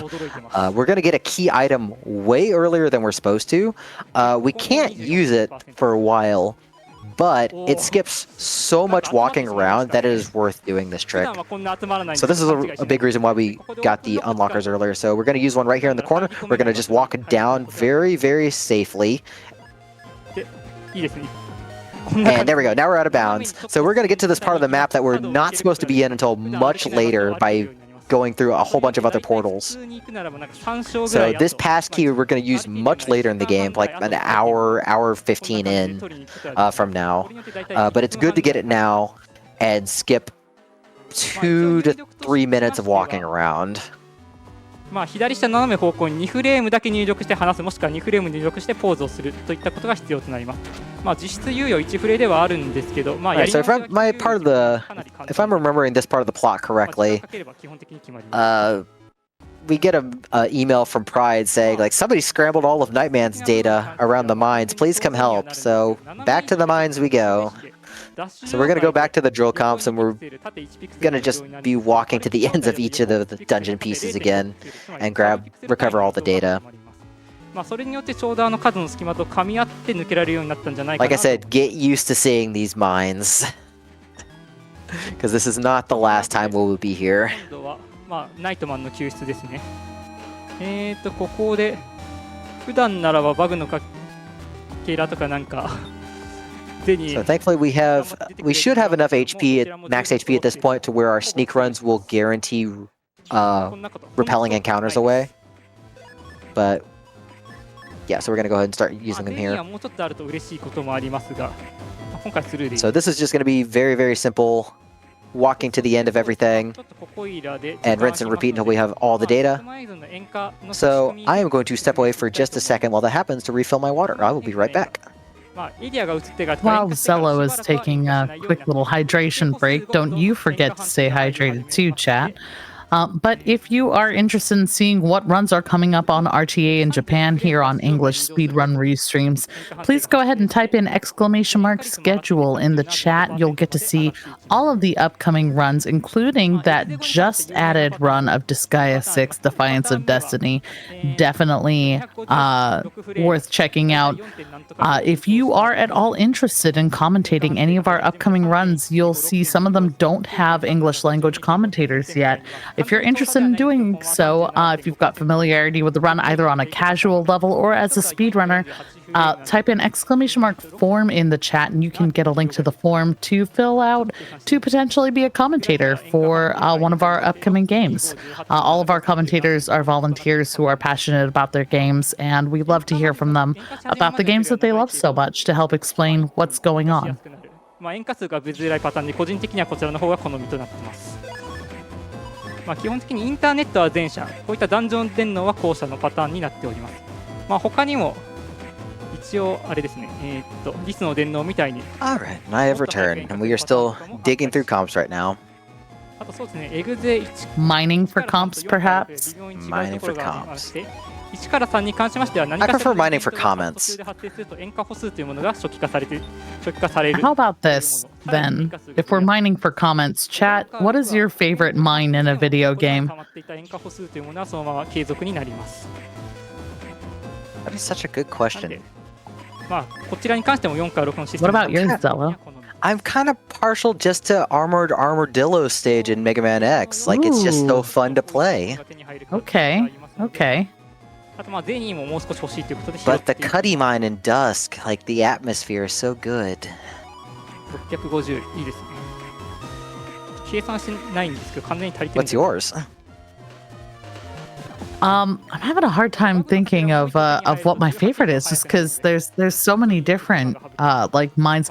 And are we like expanding this out to like general caves, or is it just mines? I'm tempted to say just mines to keep it simple. Well, while you dwell on that, we have acquired all of Nightman's data again. So we put them back together, and Pride's like, yeah, looks like a Shadow Man did that. So we're gonna go talk to Beryl at Scilab in our little home base at the back. And then we're going to refill our sneak runs again and head back to Oran. Because, let's just say a Navi on the net's causing some issues and we need to clean up their mess. なんかまた悪さしまして、ボラントエリア、カーフ省エリアが攻撃を受けてしまいます。まあそれを様子見に行くために。Would the first zone in Crypt of the Necrodancer count as a mine? I don't think it's a mine. But you can dig for diamonds in the walls. Yes, but you can do that in every zone. So is the Fire Cave a mine? Yeah, good point. Good game, by the way. I love Crypt of the Necrodancer. I'm terrible at it, but I love it. I've always had this joke that stemmed from another joke. It's like we all have like several thousand hours in this game, and Steam Review is like, do you recommend this game? No. It has consumed so much of my life. I can't in good conscience recommend this game because it will consume you. まあこんな感じで奥へと That's for another marathon another time, but yes, good game. But anyways, we're gonna head over to Oran coming up, and there are gonna be a bunch of clouds around, and we're gonna have to do some chasing around. So we're gonna chase down Shadow Man. So we're gonna get this vacuum program from one of the programs here, from the Mr. Prog. I love Mr. Progs. They have such a cute design. So every cloud is a different color. The type of color determines how much the gauge fills, and we can't suck up any more clouds if the gauge is full. But we can empty them by either leaving an area or by talking to some of the other programs that can either partially or fully empty the gauge for us. So we're going to be just sucking up just the minimum amount to get through the... 容量を食います。で他にも金色の雲がありまして、こちらイベントが発生し Chasing まして Shadow into Oran 2 right here. And we're just going to do a full loop through the area through Oran and Scilab. So this is pretty self-explanatory here. まあ3回この後引くのですが、まあ、ウイルスでないことを願います。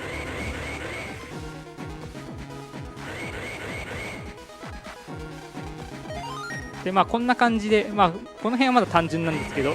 この後結構パズル So Babs, I want to just point this out to you and to chat for those not familiar with this series. So those Mr. Progs right there, like you see their ears when they're like up.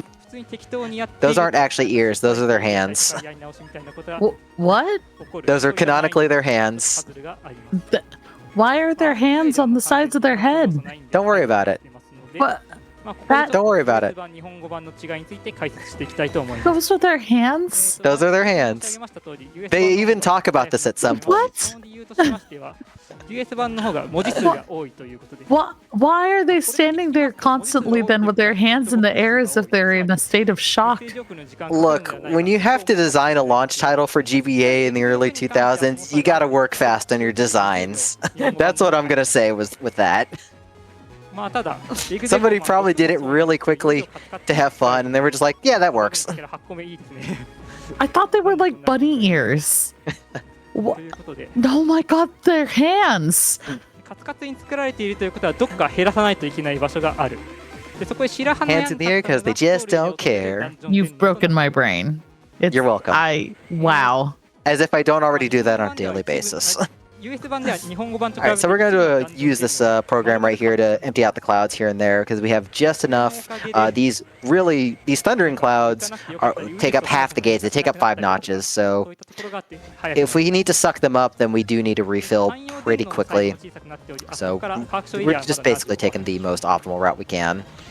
There are some forced encounters in some of these. If I remember right, I don't think we're getting to any of them. I think we're going to avoid all of the ones that force encounters. You know, you'd think those thunderclouds wouldn't be too heavy. You'd think they'd be rather lightning. 途中イベントで汎用洗脳で優先があるんですけど、それも US 版だとなくなっています。なんかそれの I really don't have a good comeback for that. Bravo, Ben. Thank you. Thank you. Well, there's a vacuum fan, so I could say that joke sucked. That's true. That's true. It's truly one that we are peak humor. Yeah, we're peak humor here. Yep. You know, here in the States it's pretty late. We're in the silly humor time. Yeah, that fight that Jiguma got into right there was especially nasty. So the vacuum fan constantly pulls you in, which makes avoiding some things difficult. Not too bad normally, but the higher level mark cannons can guard when you're not in their line of sight. So that makes them very annoying to deal with. While we're finishing this out, I do want to talk about like the enemy system in this game because it's a little weird in 4 and 5. So normally, every version of the virus, there's 3 versions of each virus, and the later versions are stronger. In 4, they decided to go with a different system, where you do have those 3 versions, and you have EX versions of those versions. But you will only fight version 1 on the first playthrough in 4, and this kind of carries over into 5 because we will only be seeing version 1 viruses for the entire game due to how the later versions are locked to post-game. Now this is a little bit important because this means we're not going to be fighting any tougher viruses to get better chips. We're just going to be working with what we've got. So it is definitely a really weird system. I'm kind of glad they fixed it for 6. 戦法については見ていただければといった感じになります。 Right, so this is the last area that we're going to have before we actually fight Shadow Man now that we've tracked him down. Just one last fight to run from real quick. この雲を吸った先に The Cadets have a lot of HP, so we really do try and avoid them getting encounters with them. So perfect routing out there on our clouds. So the Shadow fight, Shadow can cross any dark pan. Oh, sorry, I'm getting a little ahead of myself right here. So the Shadow fight's pretty simple, but we do have to worry about the clones because they can do that and just kind of splash a lava wave across the entire field there. But we're just going to Dark Sword the Ninja, so easy fight right there, thankfully. でこの後ちょっとフォルダ編集ですが有効なもの入ってない。 So we're going to go ahead and head back to those clouds that we saw earlier. Shadow's going to be able to get around them. We're actually going to swap some stuff around. So we're not really going to be using Dark Sword for the rest of the run here. We're going to be using some other different Dark Chips when we get them. So we're just going to go ahead and cycle Dark Sword out. ダークミヤビによるとそういったチームのメンバーの実力をなんか試したいみたいなことでいろいろとちょっかいかけてきました。で、 So Shadow Man's stealthy, so he's able to get over these clouds just fine. And that really does tie into his abilities in the upcoming Liberation here. So Shadow's ability is that he can cross any of these dark panels. He can't take actions on the dark panels, but he can walk over them. He's the only team member who can do that. So this is going to be useful for getting liberations from more useful positions or grabbing items that are way out of the way that other team members would not be able to get to without doing a lot of fighting. シャドウマンの出番ですね。まずは Now, as far as fighting goes, his charge shot is a homing shuriken, which is great. He has this split up chip, which creates a clone in front of him and does a quick sword attack, which can be nice for some damage. I believe he has both float shoes and air shoes, both equipped by default, which means he's not affected by negative panel effects like poison or broken open holes. That's if I remember right. I know he has at least one of the two. But he also has the anti-damage ability by pushing left and B at the same time. And the anti-damage is what we're going to use for a lot of damage output, because whenever you get hit while anti-damage is active, you basically counter the hit with a homing shuriken and don't take any damage. And this is actually a very good source of DPS if you can rack up hits quickly. で次の闇の輪なんですけど、こちらもナイトマンで攻略を進めていきます。 So in this liberation, we're also introduced to barrier panels. Nothing can go around barrier panels at all. You just have to get the keys. So you need to find the specific item panels and liberate those to get the keys to lower those barriers. And we're going to use Shadow Man to get the first one here because it's very at the end of this very long winding hallway here. You would have to fight so many things to get him with other characters, but Shadow can just walk right to the end and go liberate that panel. ちゃんと来てくれたんで、そのタイミングで少し早くドリルを当てることができました。で次がなんか鍵というものを入手しないとこれ進めなくなって他のナビ進めなくなっております。そうだ、シャドウマンの能力ってダークパネル。Yeah, even if you were to use longsword over and over, even if you had enough order points, you'd have to do like at least ここが鍵なんですけど、 what, めちゃ like くちゃダークパネル。 6 longswords, 4体も出現します。 if not more. これは Unfortunately, we do have to deal with a double pincer attack right here, but we ended up getting a wide sword in our draw, so that with copy damage, this can go by pretty quick. Nice anti-damage on the OK です。 draw there. Very nice. That was a very clean one-turn liberation. Not an easy one with that pincer. B 左とか、今の場合は B 右ですかね。 So as you can see, the homing shuriken right there from the anti-damage, just a really good source of damage. It does, I think, 70 per hit, so it's just a really fast source of damage, and it doesn't cause flinching either. まあ後々本領発揮が見られると思うので、その場所楽しみにしておいてくだ Nice さい。 one turn right there.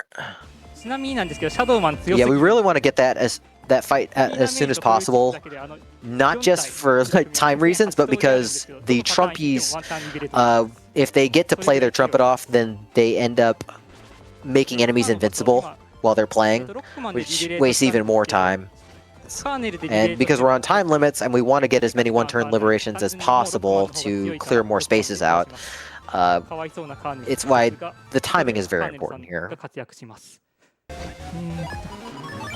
右左と行きまして、カーネルキャノンでは最速で倒すことができます。 Good tank cannon on the Hawk there. まあこんな感じで適材適所でどんどん突き進んでいきます。で次なんですけど、 So we're going to go ahead and pass. So there's a few effects that you can do with your characters other than the doing liberations. So if you were the leader Navi, which for every liberation mission in the story except for one, that'll be Mega Man. Mega Man can save the game once per turn. And also, if you don't want to do anything with the character, you can also just pass, and passing their turn also does restore HP.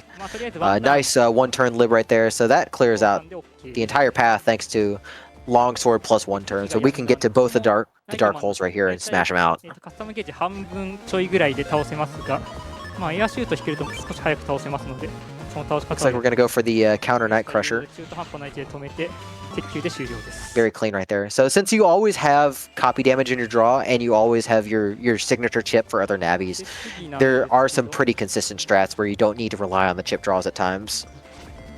上の方の鍵を取りに行くためにマップ開拓進めていきます。こですね。ここも So this is a good one for Nightman to do because we'll get in a pincer attack with 5 panels around us. 狙っていきます。はい、いいですね。反 So perfect with drill arm strats. 反転出ないか。 So we're doing some pause buffering right there とりあえずコピーダメ当てら just れ to た make sure we get everything in position. ちなみになんですけど、右側にいるウイルスの Like 最 even 大 the の best do pause buffers in this game, and pausing is very instant, so it's very it actually is very useful to learn how to efficiently pause そのまま同 buffer. 時にデリートすると120しか入んないんで60残るんですけど、今あえてちょっとタイミングをずらしてラッパと戦車にドリルを当てることによって180ダメージを生み出しました。 So positioning right here. So we wanted to do the longsword from the side instead of directly by kind of where the mini boss was, because we ended up getting a 3x3 field to work with instead of a 2x3, because we would have had 3 panels surrounding Mega Man if we approached from below. So we've got the other key now. So all we need to do is liberate this dark hole. ドリル引ければ素早く倒せますが、果たして So we're gonna go for a 1-turn lib right here to be able to clear everything out in 1 hit. まあ引けなかったですが、まあシャドウマン非常に強いんでワンターンは確定ですね。はい、OK です。 Good fight. ちなみに対となるバージョンだとジャイロマンというナビで行くんですけど、引きが悪いとワンターンできません。 Alright, Colonel should be able to liberate Dark Hole, and that should be the last one before we fight Cloudman coming up. できないですが、エアシュートの方が安定かな。OK です。あとはチャージショット、チャージで終了です。 Good charge shot right ド there. リルだと Alright. 運が悪すぎると2ターンになっちゃう、ちょっとブレが大きいんでエアシュートで安定取りに行きました。 So all that's left is Cloudman right here. Now we want to actually use, because we took Dark Sword out of our folder, our best source of damage against Cloudman is going to be Shadow Man and abusing anti-damage. So we're going to position first with Colonel here. And we're going to clear this panel out first. Double Catic is not the best fight to get, こんな感じで後ろの壁に当てて but we can ちょう at ど least make use of the cannon サイ there. ショットで終了。ということでクラウドマン戦ですね。 Alright, so Cloudman has these clouds that constantly fire elect balls throughout the fight, and we're going to use that to our advantage with anti-damage, and we're just going to try and just constantly proc anti-damage. Unfortunately, we ended up getting shocked right there, but you can actually... We're going to try and go for a 1 cycle here.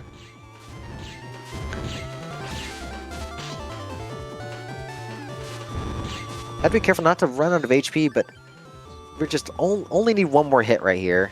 ちょっとすいません、ミスって綺 There 麗 we go, nice 1 cycle. こんな感じで分身切りと It is an incredibly silly but effective strat to just rack up damage off of 半 anti-damage. ばぐらいまでちゃんとうまくいけば倒せるんですけど、 Alright, and Liberation 3 is down.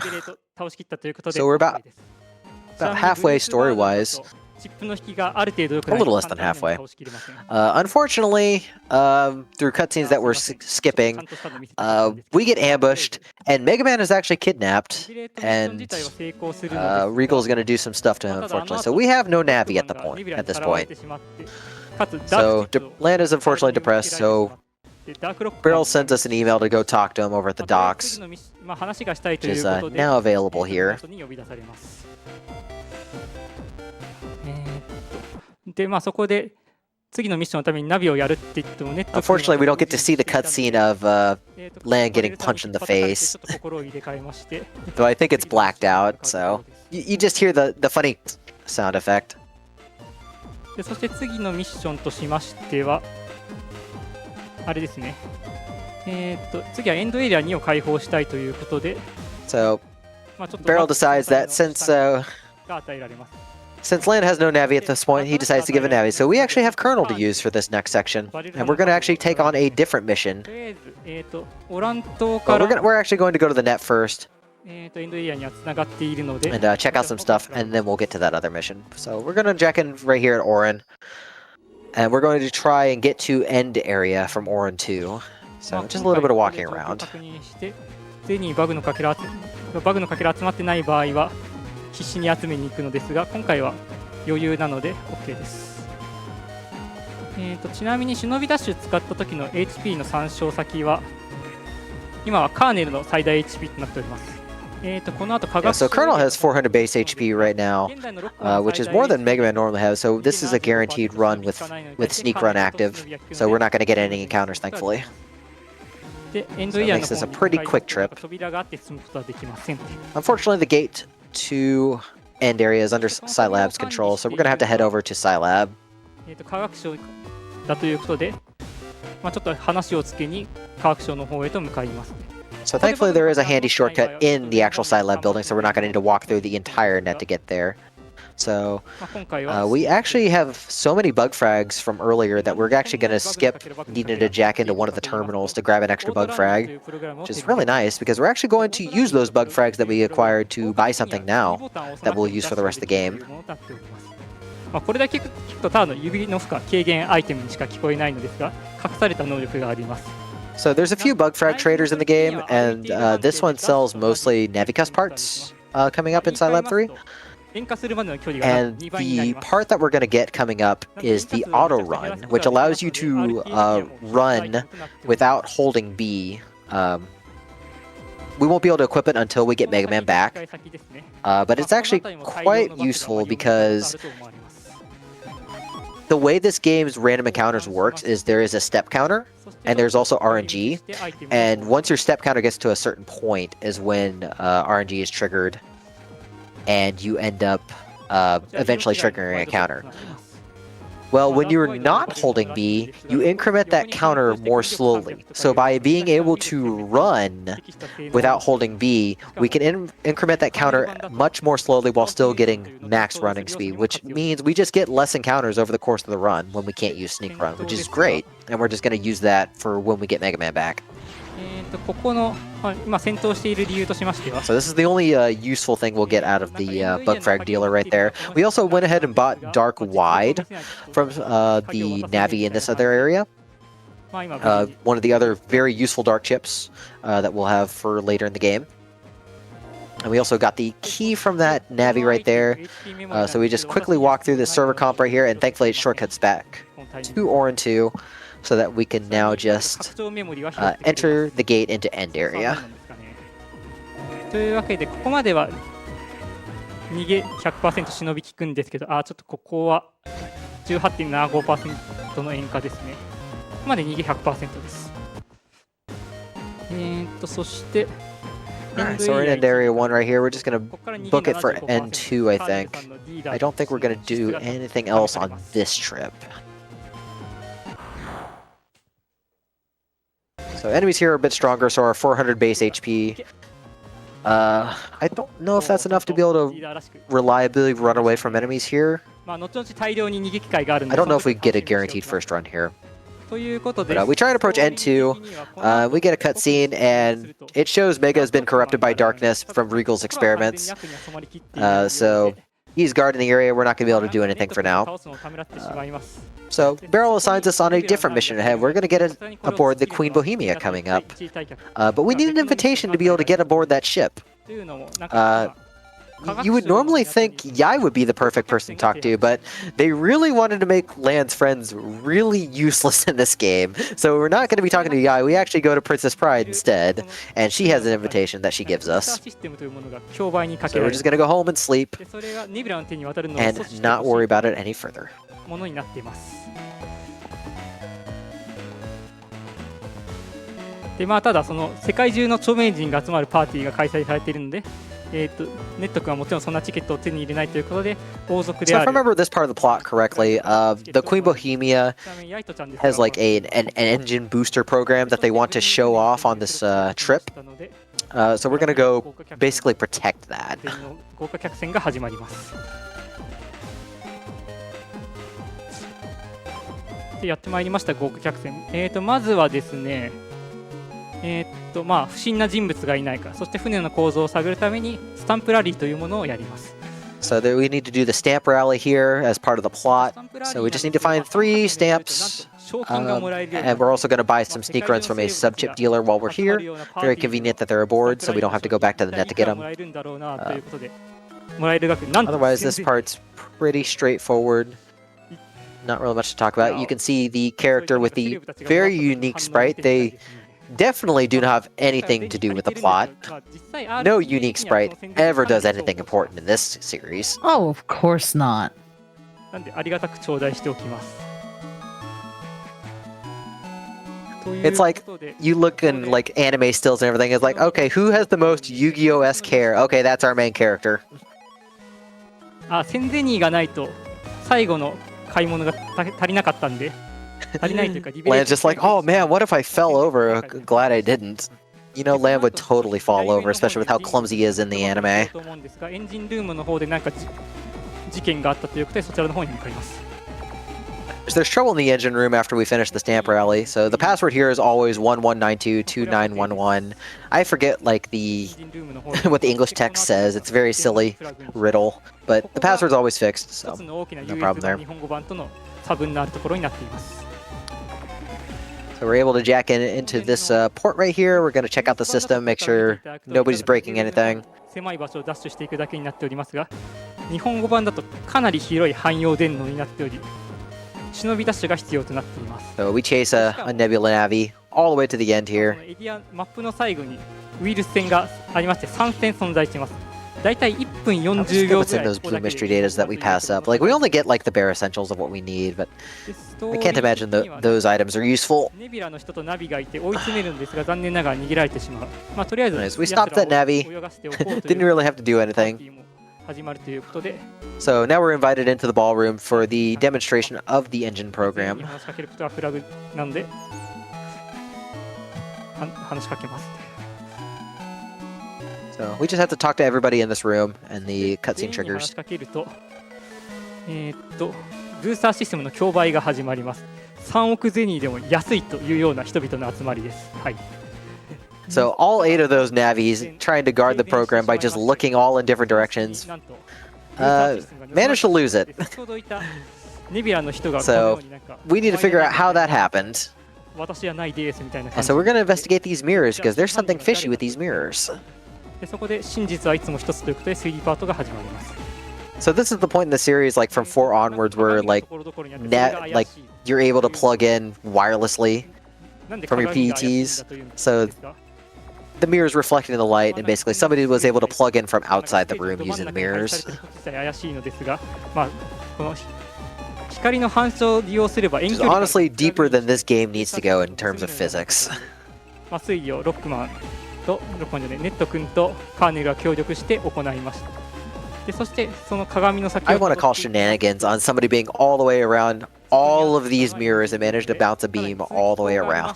辿っていきますと船のデッキに出ます。 You know, maybe they just were really cautious about the placement of their mirrors. I guess it wouldn't be the most absurd thing that's happened in this series. We have had actual violence of throwing a PET at someone's head in this series. With the most funny sound effect. Anyways, the person on the deck that was with the unique sprite, that was Dingo, and he was the one who wanted to get the booster program. If I remember right, he wanted it for revenge or something. So we're gonna go through the ship comps now.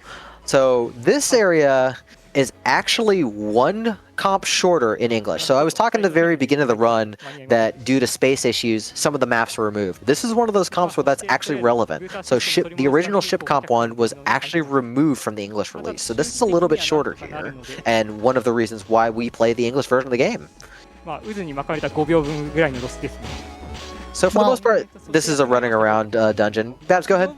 Oh, I was just about to say I've really appreciated getting to know this game and listening to your commentary, but that does it for my time on the host mic. So I wanted to hand it off to my friend Pythonicus here, who will be taking over host duties for the remainder of the run and onward. Hello. Hey, how are you doing on this happy time zone? Another early morning, but you know what? We're here. We're doing it. Can't really complain. Doing all right. Well, you're in wonderful hands. The incredible ZELLLOOO here knows so much about this series and so much about many games. I'm always impressed by what he knows. Thank you, Babs. Go get some rest. Of course. Thank you so much for having me. なんか逃げ見せるために Thank you, thank you. ということはチャット欄に書かれたりもします Alrighty. Well, hello, Pathonicus. I will try and give you the spiel as we go through. But Perfect. as we're traveling through the ship comps here, this is another just traversing dungeon. So these currents can push you away into different spots, or you can push against them to prevent being pushed away. But that does take some air. There is an air meter, as you can see on the top right there. And the effect is not that significant for this dungeon. Whenever the air meter fully drains, you just start losing HP. But the HP drain's pretty slow, so we're not going to really worry about it. We're going to worry more about accidentally taking currents that would push us off the path, and these tornadoes that kind of waste our time and drain our air a bit. So otherwise, this is a very straightforward dungeon where we're just going to be traversing the waters and just grabbing keys to open the gates. Nothing super tricky here. So there was a really good cut past a tornado that was moving the opposite direction earlier, so stuff like that, pretty high risk, but useful to save some time here and there. そうですね。まあここでちょっと一つ。So I know video game, shouldn't probably read into it too much, but from my limited knowledge of Battle Network, these are programs. I'm kind of worried about the fact that programs need air. Or that they get stuck or such and such or restricted to a grid. It's Battle Network physics, don't worry about it.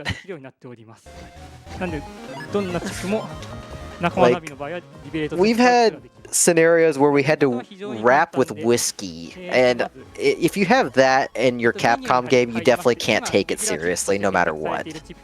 That sounds incredible.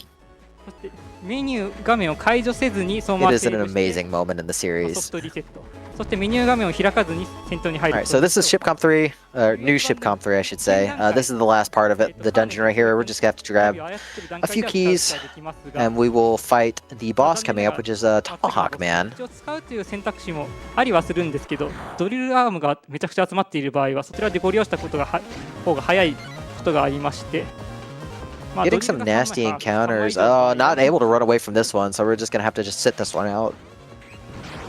So the catacs are kind of dangerous, so we do want to make sure we have enough health for the fight. So we're gonna try and not take too many hits here. Getting beat up a little bit by that cannon. まあ2ハーフというかまあ逃げミス2回目あるから3ハーフか。Yeah, the catacs are very dangerous to get cornered by because they steal your area when they move, and the tank cannon, when a tank cannon hits the back of a playfield, it damages the entire back column. So here's Tomahawk Man right here. So he's got super armor, so he's not gonna be able to be flinched unless we counter him, which will freeze him right there. The totem at the back is doing the best thing that we can possibly get, which is just drop meteors. It can either regen HP for him or do invincibility. It didn't do either of those, so we were able to just use drill arms to just drill straight into him and end the fight pretty much instantly. So fantastic fight right there to kind of make up for some of the bad run luck. 火器現金レギュラーに設定しまして、最初何かしらのチップでカウンター取って火器 So we see Worth and Dingo, so we recruit him onto our team. So we're going to have him help us out. We're going to head back to that blocked off path in End 1. まあただ結局レギュラーチップの仕込みに時間がかかるの、レギュラーバグの仕込みに時間がかかるのと、あとなんだかんだ暗転演出が入るのにちょっと時間かかるということで、自分はまあ限定的に使っております。 そうですね、ストーリー的にはあの後なんですけど、なんとトマホークマンが仲間に加わります。まあなんかその力を見込んでとのことで。So I'll go ahead and talk about Tomahawk Man's abilities right now for the upcoming Liberation mission. 我々のチームに入ってなんか正しく。So he has a Tomahawk Swing ability, which liberates all panels in a 2x3 area, like a life sword, if you're familiar with that in BN. So it liberates a very wide range, but there's two caveats to that. One, if I remember right, you cannot get, if you get a one-turn liberation, you don't liberate any additional panels like you would with a normal liberation. And two, aside from barrier keys, any items that would be in idle panels in those liberated panels are destroyed and you don't actually get them. So we definitely don't want to be doing that on certain panels. that we would want to get like some extra zenny for or such. Because money management still is a thing in this run, though it's thankfully been mitigated by getting some extra marathon zenny. まあ多分2円化しますかね。運がいいと1円化できるんですけど。もう把握チャンスはいらないんだよな。Oh, getting in one last encounter before we get there. That's unfortunate. はい、今回ちゃんと。Was able to run away from that one though. ということで、リベレート4ですね。Okay, so this is a large open map for Lib 4 right here, so unfortunately our boss here is Dark Mega, so we're gonna have to beat up Mega Man a bit. So if you've ever wanted to beat up Mega Man, this is the liberation mission for you here.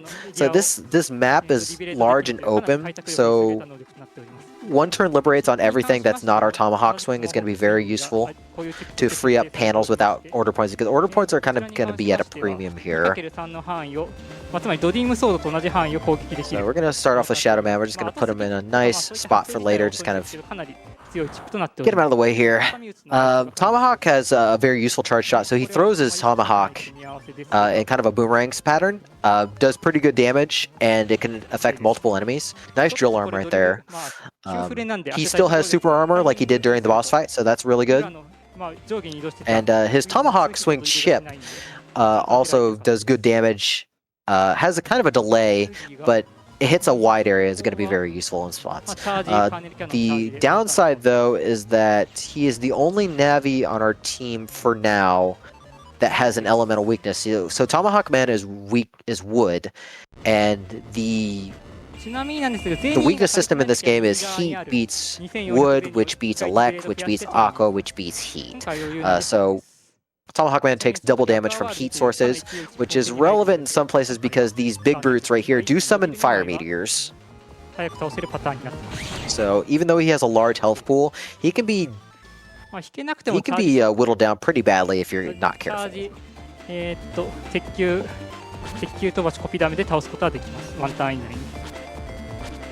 So we have 2 barrier keys that we need to collect here. So need to head east. And then straight up from there. So both of the barrier keys are above and below the right dark hole, so we know where to go. It's just there, like I said, this is a big open map. We need to just clear out a ton of liberation panels, so the 1 turns are really important here. Good counter. You have to be careful not to use the drill arm too early. Otherwise, you won't get the full 3 hits. You only get like 2, or maybe even 1 in a worst case scenario. So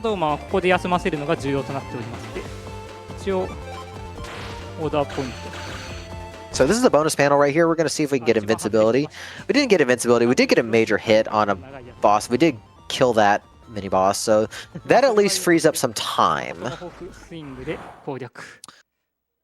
Because it's faster to have that destroy animation, I think, than it is to have the disappearing animation for when you destroy the associated dark hole, but not by much. We really wanted invulnerability, because invulnerability for a turn is really good on a lot of these fights. It just reduces risk. So we got a pincer attack with Knight right here, so this should be a pretty easy delete.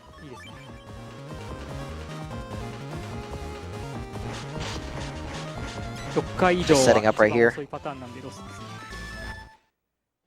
Yeah, because we wanted to use the drill arm on the big brute right there, but we had to make sure the metars were lined up properly so we could copy damage one and then drill the other one.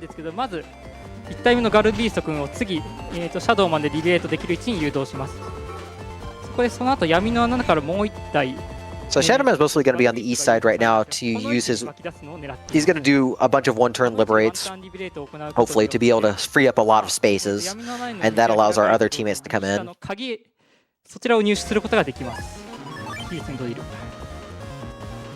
So we got an early drill arm, so this will be an easy fight there.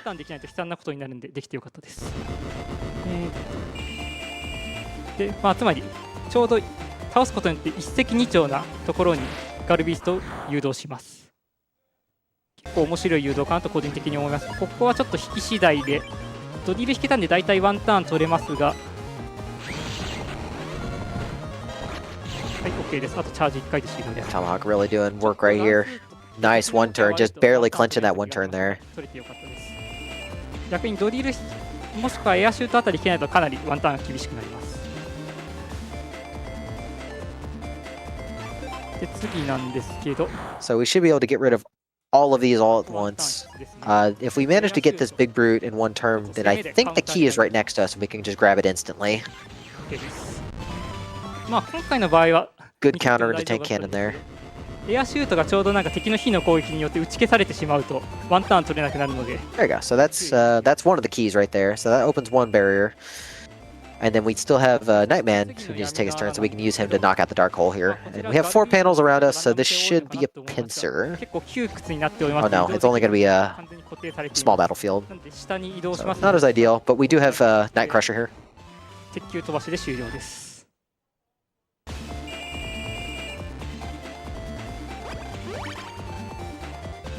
So a nice free heart recovery right there. The other key is right above where Nightman is. 鍵があるので、 I don't know who's ideal. I think we're going to get it with Shadow Man. シャドウマンで鍵を取りに行きます。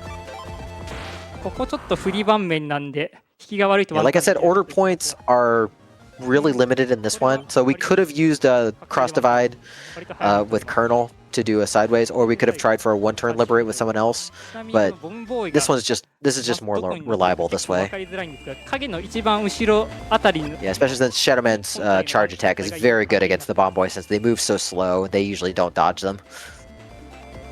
結構なんか本体自体は前のパネルに4分の3ぐらい乗ってたんですけど、後ろのパネル判定です。 So we're going to try and get past this Bladia and just fight the Dark Hole to get it out of the way ASAP. So if we do this right, we should be able to just clear the Dark Hole this turn. ラッキーです。ちゃんといい感じに動き The 回って Marinas can be a bit annoying because when they go over ocean panels, they actually have the dive effect, and they can't be targeted by most attacks unless it specifically targets the ワ ground. ンターンは確定です。まあ引けなかったんで、まあカウンター狙いでいきますか。 Alright, so we're actually going to fight the Bladia. We're going to try and get a counter right here. はい、It's a very weird timing on that, but very nice counter there. まあ猶予時間は結構長いんですけど、ちょっと集中しないとミスるとワンターン取れて悲惨なことになるので、ちょっと集 And 中 then させて。 Nightman will be able to take a pincer attack right here. エアシュート引け Is な that いと 4? No, that's only 4. So 2タ no ーンになったり pincer. もするリベレートです。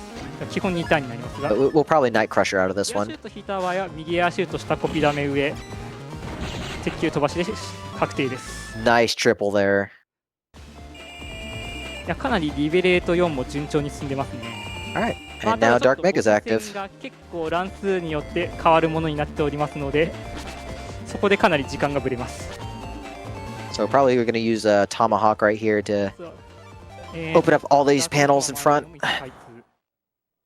And then we're going to try and use Shadow for Dark Mega coming up. これは We're going to try and do the same anti-damage strat that we did on Cloudman, 後ろにコピダメ当ててドリル which is very tricky because Dark Mega can use chips and can also fire the Buster. And the Busters can be a bit unpredictable and tricky to time. ダークロックマン戦ですね。 So this is also another very tricky one cycle to get. We'll see if Jukuma gets it. I have faith. 適当に使ってあ、これはまずい。危ない。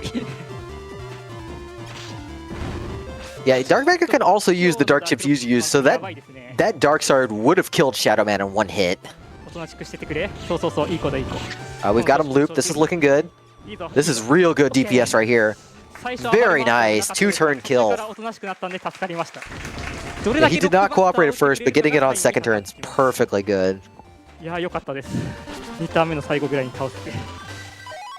本当に運が悪いとエリアスチールダーク All ソ right, ード Liberation 4 down. And with that, cutscenes happen. We get Mega Man back. We have both Shadow Soul and Tomahawk Soul, neither of which we're going to use in this run.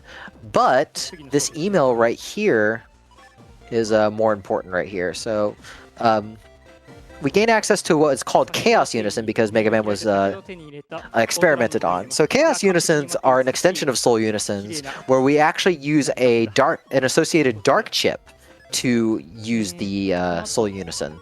And what that happens with that is that you get all the benefits of that soul for only one turn, but your charge shot becomes that dark chip, and you can use it as much as you want for that turn without any negative effects, as long as you release the shot properly. So the charge shot is green, flashes between green and purple. When it's purple, you release, you're good. You use the dark chip.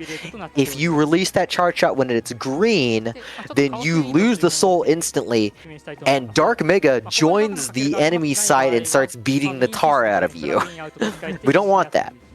Thankfully, you can pause buffer this, so we can get the benefits of this without any problems, and just use some very specific dark chips that we have unisons for. So that's going to involve Dark Drill and Dark Wide later on. Now,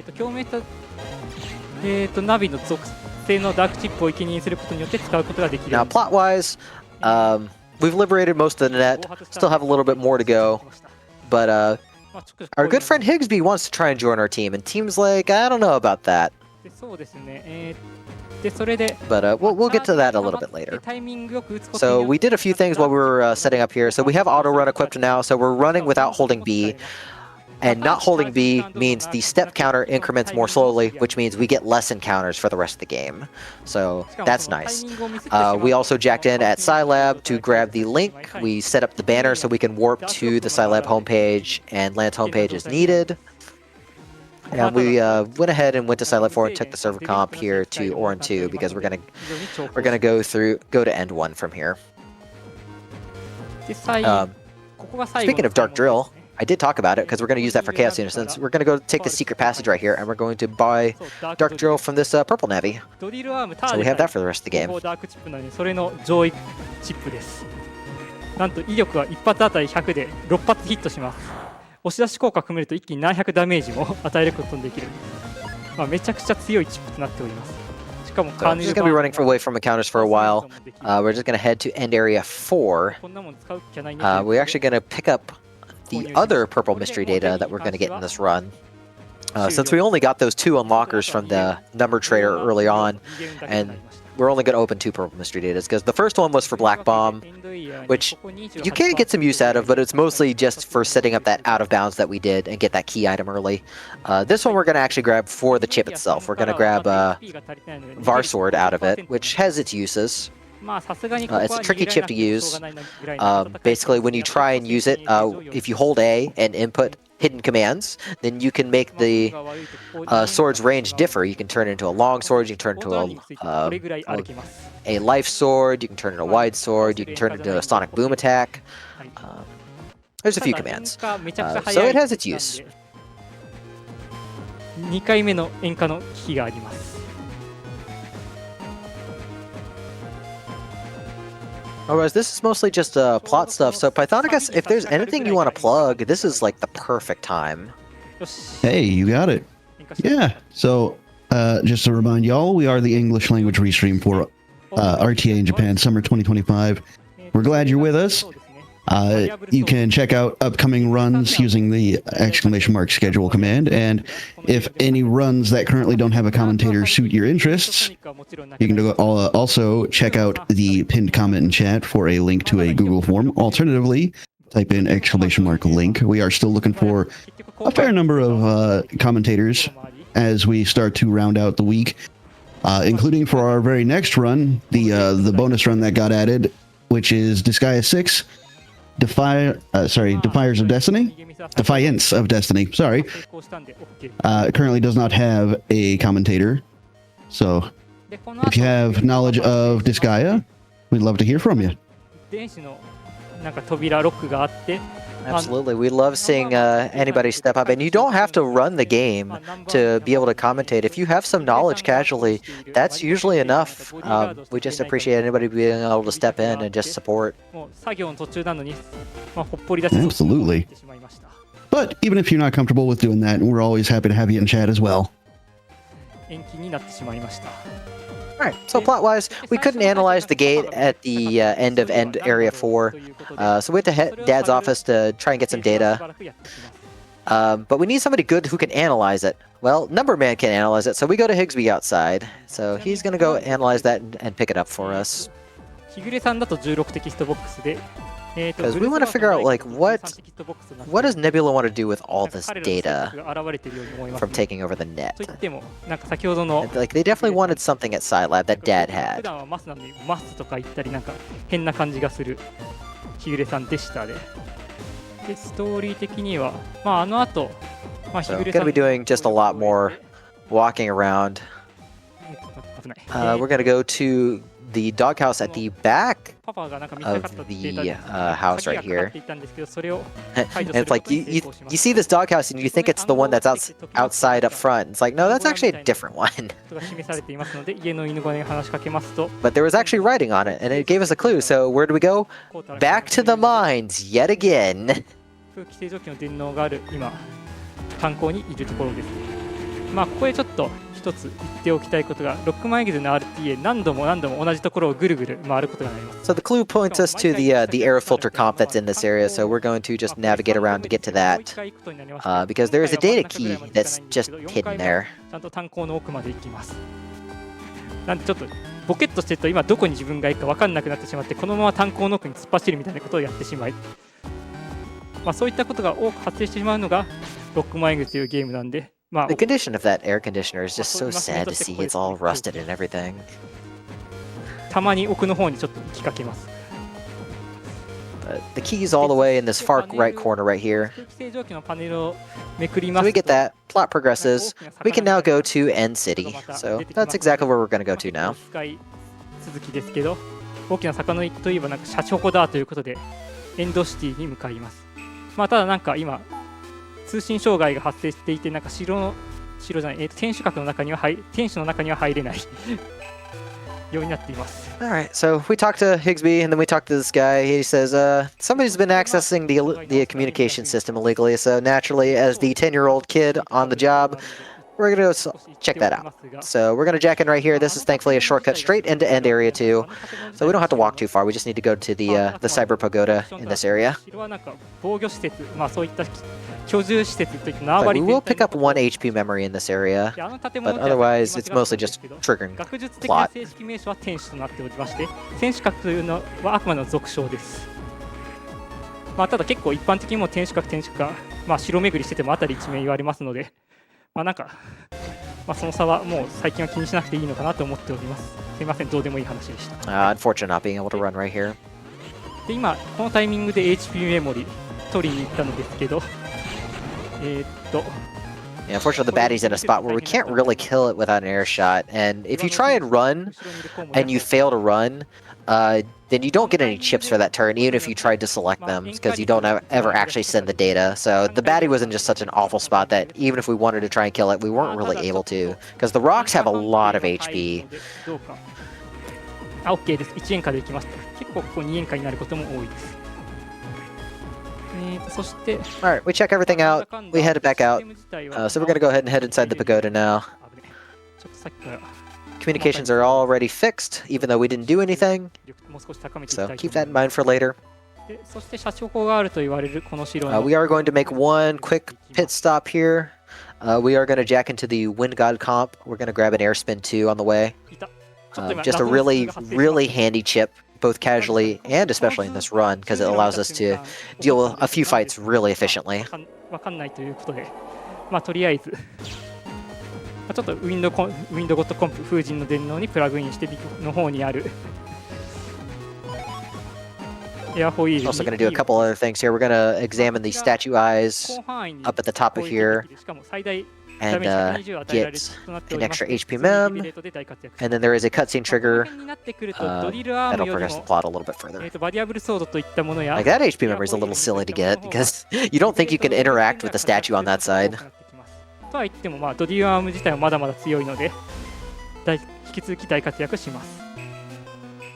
Alright, so what are we going to plug into next? Do you think a machine of some kind? Well, we are going to plug into a machine. A machine that is in the shape of a man sitting down. 大丈夫なのかちょっと不安になりますが、まあ、もしかする I と wasn't kidding when we said we have strange things in here, but this is where the Gargoyle Castle's like homepage is. So we're going to set up a link here. So very useful for traveling. のホームページになっておりますが、日本語版だと So we're going to use that key data we found. We got a clue earlier to check. 容量の関係上色違い汎用全部になっています。for a door. And the door is very well hidden unless you have this clue. We're going to go to ACDC here. We're going to go up to this left platform during the Liberation mission. And we're going to use the key to open a cyber door. So these are vision bursts right here. We're basically going to look into recordings of the past. So this is ACDC in the past, about 10 years prior. So that's Gao the dog. Slightly relevant for plot later, but we're just going to talk to everyone else, see how the neighborhood was. The one thing that bothers me about this vision burst is that the layout they're using is the same layout that they're using in the present time. But they changed the layout of the city between BN 3 and 4. So this past layout is very confusing for someone who has played previous games in this series.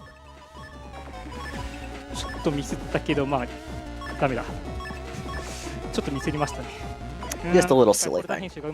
Anyways, Nebula gets into the vision burst as well, and they want us to die, so we need to get rid of all the encounters here. So we're going to see some more annoying encounters here. We're going to see a lot of powers and start seeing some woo notes. But thankfully, Airspin doing its job right there. So Airspin, when you use it, it either reaches the edge of the arena or stops at its first object, and then it does several hits in a row in a circle.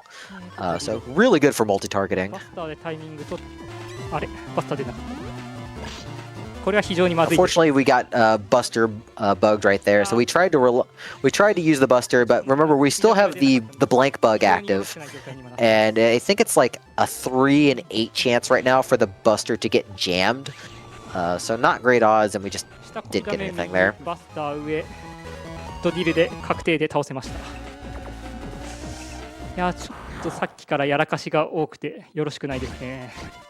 So we're still mostly relying on copy damage and other things to work with. Dealing with handies here. Good fight. You have just enough time to be able to delete a handy before it plants the bomb in the front row, because if the bomb gets placed down, it does have an active hitbox if you're on that panel, and will damage you.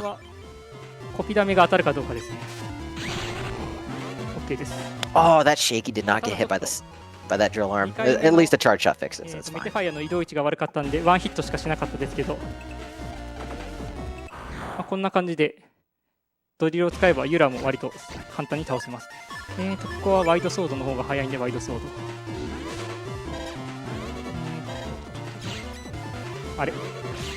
Ooh. I think the copy damage got lost there, but it's funny watching the Sparky just kind of circle nothing. Sparkies, when they move, if there's an object on the field, they'll try and circle around them, and the Bomb Boys blocks do count as those. It's funny to see them move around.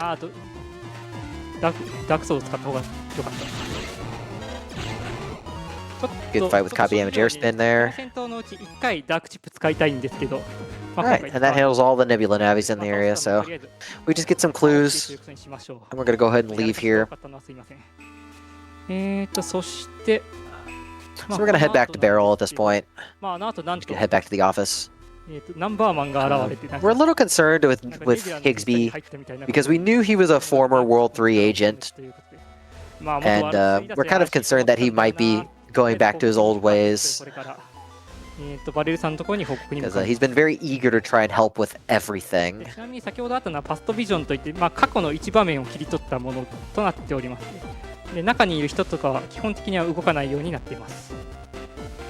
But we're pretty much just going to shake it off for now, so we're going to talk to Colonel about that, and then just go straight home. So we're going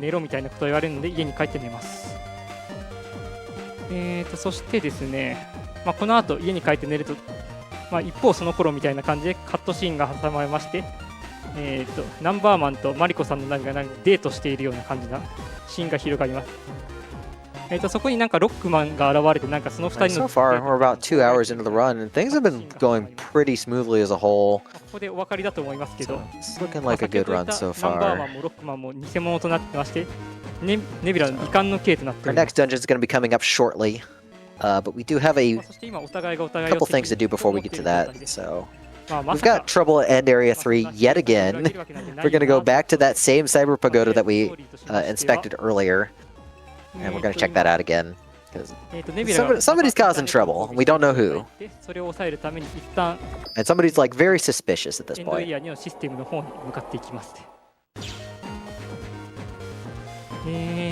そして、So yet again, more walking ま around. あ、ようやく HP としても、 I don't think we have any sneak runs left, so we're just gonna have to barrel through whatever encounters we get. But thankfully, like ever since we got auto run installed, we get significantly less encounters per area. And whenever you leave an area, the step counter either increments in a loop back around or just resets in some way. So we can't get encounters for a while when we enter a new area.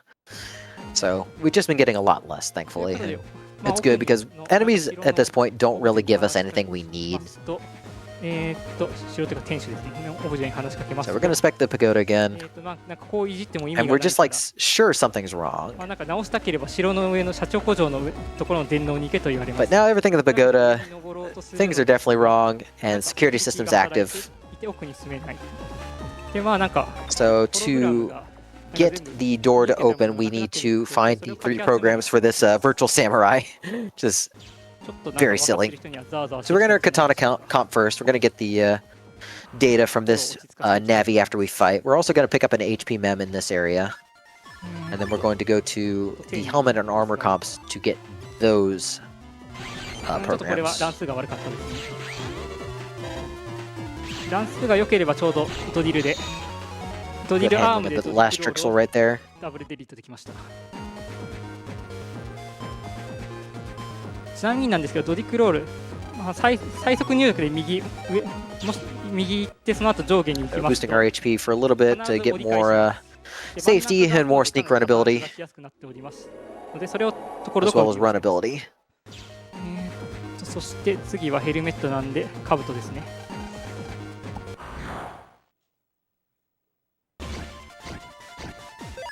ドリルの方 These elements for the first time.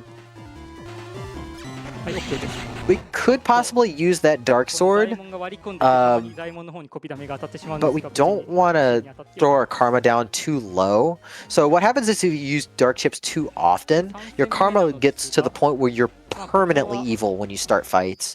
And this is bad because we're not able to take advantage of the Chaos Unison. We're not able to take the Chaos Unison ability later. We still have emotion glitch active, so we would be able to flip between evil and the other emotions. So that's not too much of a problem, but we wouldn't be able to do Chaos Unisons anymore. So we don't want to use Dark Chips where we don't need to. So Jagumba has them very specifically routed out. So even if one shows up in his draw randomly, if it's not in a specific fight, he's not going to use it. とうとうやってきました。ここで木刀を手に入れまして、十字 and now we have 勝てば始まりです。This minigame honestly made many people quit this game. So this sword fighting minigame, we need to beat away 100 of these foes in a row. And if you get touched, you have to start over. And this is infamous for people getting stuck back in the day. And even now, when this was re-released on Legacy Collection. 切りがいい場所で色が変わって速度は変わるんですけど、そこでやってくる順番がなんか入れ替わってしまって混乱してしまって。This is especially punishing if you do mess up because this takes at least a minute to do, if not more. It might be like a minute and a half. まあこちらクリアするまで永遠にやらされます。これ順番入れ替わりのパターン。You can see they're starting to speed up now, and these are some nasty patterns here. Shoot.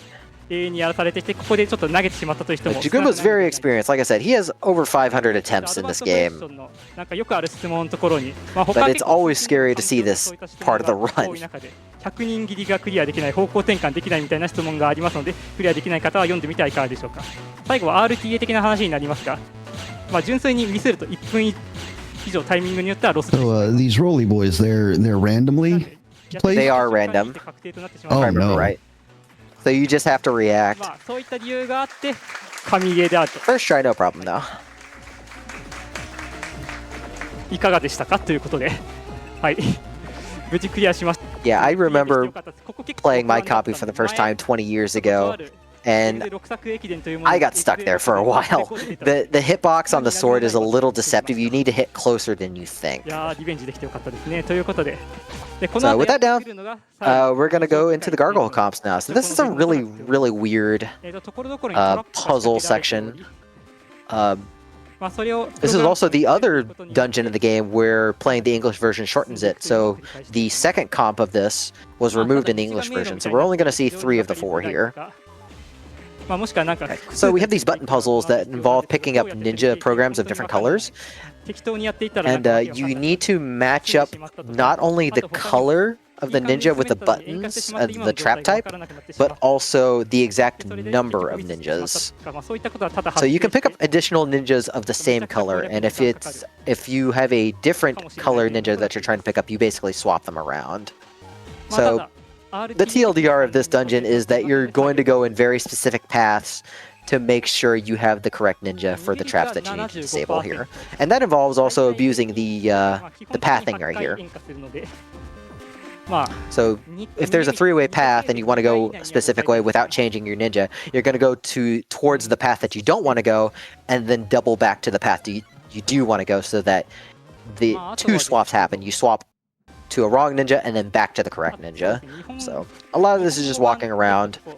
Fights in here are incredibly annoying, so hopefully we're not going to get into too many encounters here. Because failing fights here can be extra aggravating with fighting the same Zomon fight 100 times in a row. That's also something people do not like about this dungeon in particular, because it's very easy to get lost and you spend a lot of time here. But Jaguma knows exactly where to go, so he'll take the optimal paths for everything here. There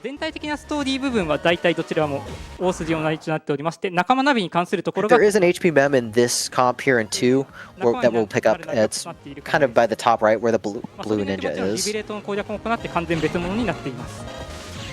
Otherwise, we're not going to really pick up any other items. Unfortunately, we did have a failed run here, so we're just going to have to deal with these. Got away on the second pass, at least.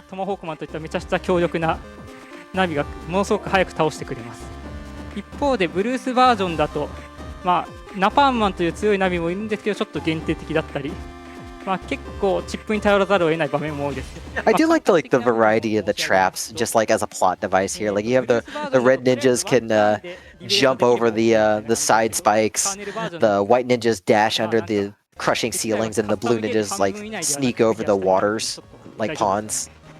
Like I actually think that adds a little bit of charm. Another failing run, shoot. Pretty unfortunate luck. Okay, we're gonna go ahead and finish that fight out instead of trying to run again. So it's a bit less risky to just finish the fight and go through a results screen than it is to risk failing the run again. そしてですね、リベレートの通常もそうなんですけど、ボス戦に関しましてもブルースバージョンだと変わり身が使えないので、ちょっと不安定になったり時間かかったりします。で、通常の仲間ボスに関しましても。So we're going to pick up a second blue ninja if I remember right. We're going to take that to get over the double water trap coming up. Oh, getting an encounter right before it too. 終盤となっておりまして、カーネルバージョンだとダークワイド、ダークドリルを軸にカオスユニゾンができますので、なんかバンバン火力の暴力で潰していくのですが、Alright, with that, we are in the last part. This is very complicated here because we actually end up needing to juggle 3 ninjas at times. So it's pretty complicated.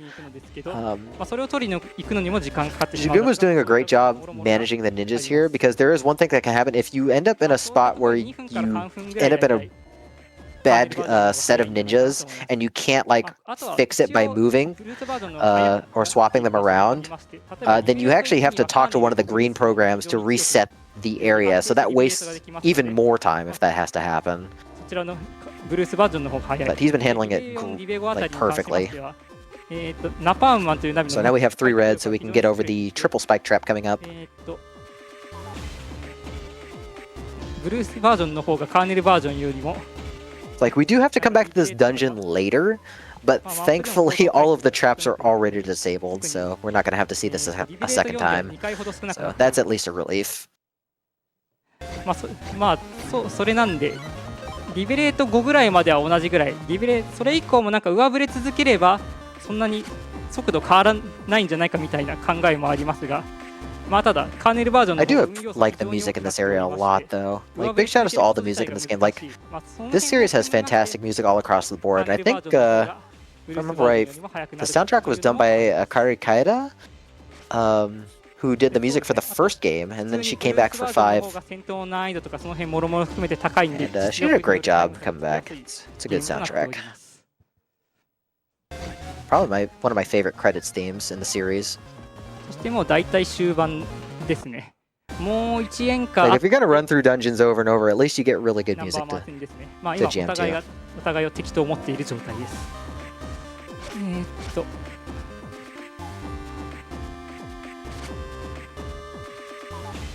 まあ倒し方はまあ We should be able to pick up one more blue, お察しの通りです。 and then we just backtrack, and we should be able to cross the last gap leading to the boss fight here. 逃げの方も結局2回ですかね。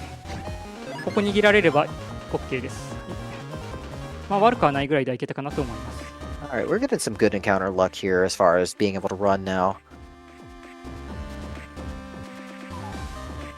Alright, so はい、そして plot happens right here. So the boss fight is Number Man, because there's been some trickery going on in the cutscenes that we've skipped, where there's been doppelgangers, and Mega Man and Number Man think the other is a Nebula agent.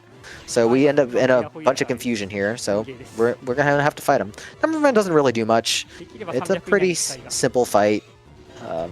We just kind of just bust the balls out of the way, and we're just gonna go ahead and use the Dark Sword here to finish him off quickly.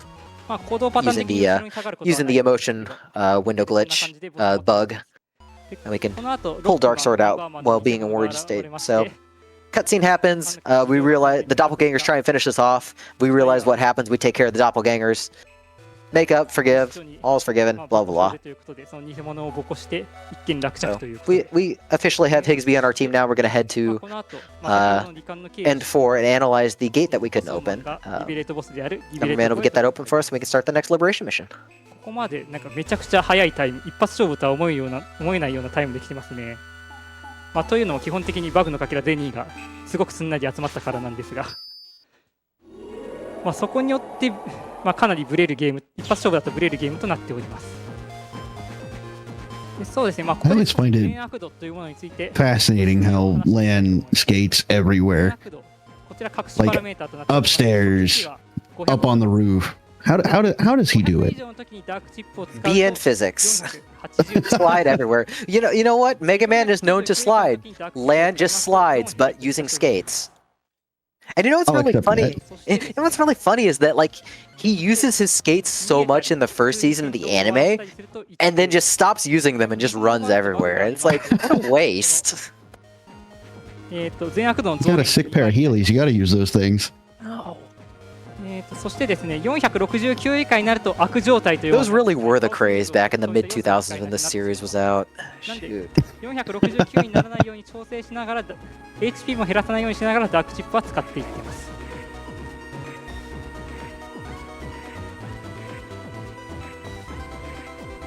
まあそれは計画的に使っていっている。Just final approach to that gate right there. So we just get through Area 4, getting one encounter here. Hopefully we can run away from it okay. Such a champion of Whirl, it should be alright. Yeah, we might actually have 100% run rate from なん these. ですけど、まあ、全員はリベレートに入れないということで、1体ナビが後方警備につきます。選ばれたナビはなんと、はい、シャドウマンです。Alright, so unfortunately, Shadow Man has to do guard duty, so we're not going to get to use him in this liberation. まあ結構気になる斬新な作 So 戦です。 we're going to use the other 5 team members right here. So the boss is Kazuma Man, off in the corner here. So this is a pretty involved liberation. There are 3 barrier keys that we need to pick up. まあ戦闘はまあするように作られていないのでちょっと低 So めに。 we got a lot to work with, and there's going to be a few other things introduced here. So there are actually traps hidden in some of these item panels, and these traps can either damage you or they can paralyze you and freeze you for a turn. But Number Man's ability is really useful for that. Number Man has a number check, scans a 2x3 area, grabs all items in that area, and removes any traps. Unfortunately, it doesn't liberate, but this is probably about the most useful thing that Number Man will do because he is completely awful to fight with because the dice is not good for his charge attack. And his chip is also not reliable for damage. So Number Man's mostly just going to be used for utility, picking up items, so we get order points, the barrier keys, anything else. And the others are going to do most of the grunt work. We unfortunately don't have Shadow Man, like I said, so We're not going to be able to do any like long-reaching liberations and doing one-turn liberates to get lots of panels cleared at the same time. So we just have to be efficient here. 実はそうではないです。だからそうではなくしてましてそうではないべきだと思っています。というのは戦闘ごとになんか例えば So the berry keys here, there's going to be one in this dead end that we're about to liberate up. We can use Number Man to quickly check for it instead of fighting for it. The other two carriers, berry keys are going to be far right by the level 3 barriers next to Cosmo Man. And then the last one is going to be in the top right past the last dark hole.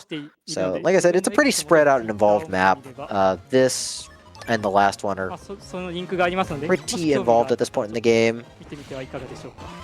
Good triple delete right there. It's nice that copy damage not only copies damage from chips, but also from other attacks, so Nightman really gets use out of that. We do spring the trap on him, but it's fine. He just gets paralyzed for a turn. どれぐらいパターンがを作っているのかと言いますと、まずそうですね。組み合わせを考えますと、まず Also, though, I don't think there's anything else specific about this liberation. We're just mostly just going to do easy cleanup. If I remember right, the Tomahawk swing for Tomahawk Man, the ability, when it destroys item panels, it does destroy the traps, I think, so they won't get flipped on him if he's using that. So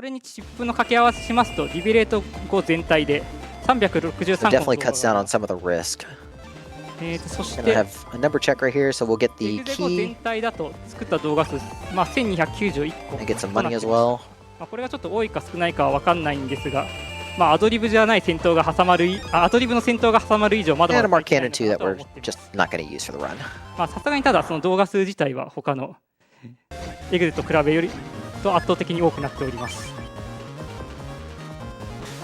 で、エグゼ5が一番そういった意味では覚える量が多く難しい RTA なのかなとも思っています。今のも完全にアーホイール投げるタイミングとかもパターン化しているんで。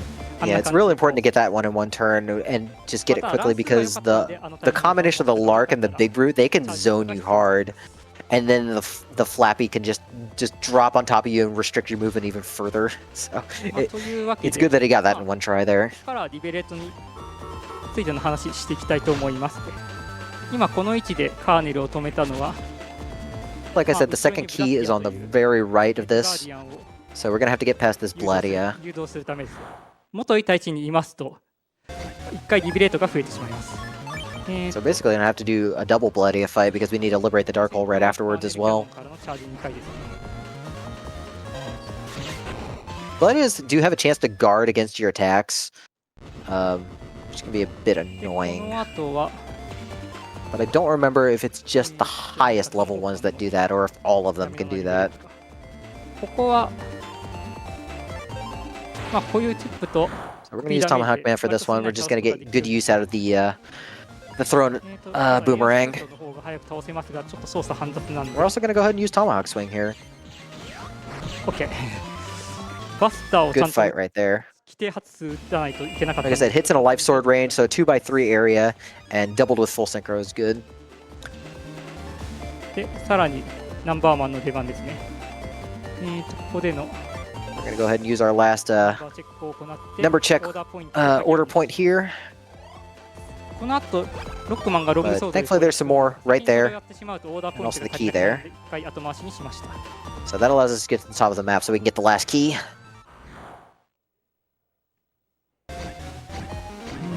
これは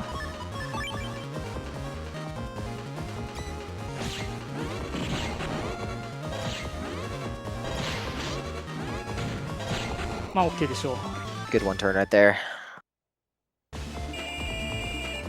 Yeah, so the custom screen takes about, I think, roughly 8.5 seconds to fill.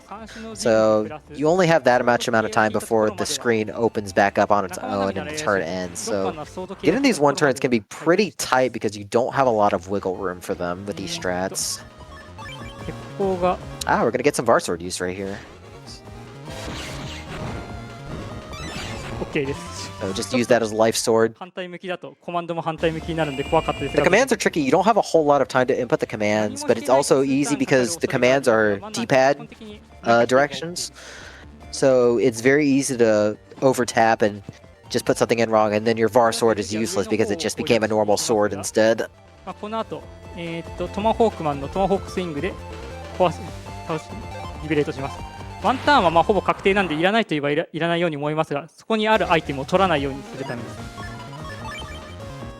まあ入手演出が入ると単純にロスだからです。ちなみにあのアイテムバグのかけらなんでリベレート1か2あたりに移してほしいですね。でここはさすがにナンバーワンは Riz is going to go ahead and pass. We don't need him to do anything at this point. Like I said, he's not good for fighting because his personal abilities for fighting are not good. ここも割と素早く倒すことができます。 So we'd rather have him down there ready to liberate for later or just leave him there. 下側待機で攻撃してきた時にコピダメ当てるで横に並んだら鉄球投げて Yeah, シュ the ート ninjas are a little tricky because when you try and hit them with an attack that's not just a buster, actually I think it's all attacks. When you try and hit them, they tend to move out of the way, and, like disappear and reappear, and then try and attack you. So we can kind of manipulate that sometimes 悪くないですが難しい and line up a Night Crusher like we did on that last fight. ちょっと遅れるとゲイラークというウイルスに Nice air spin. エアホイール潰されてしまうんですけどちゃんと投げることができてよかったです So we got the last key right there. ミスも発生するので So all we need to do is just liberate this last dark hole, で次が闇の and 穴 then we'll be able to take on Cosmo Man.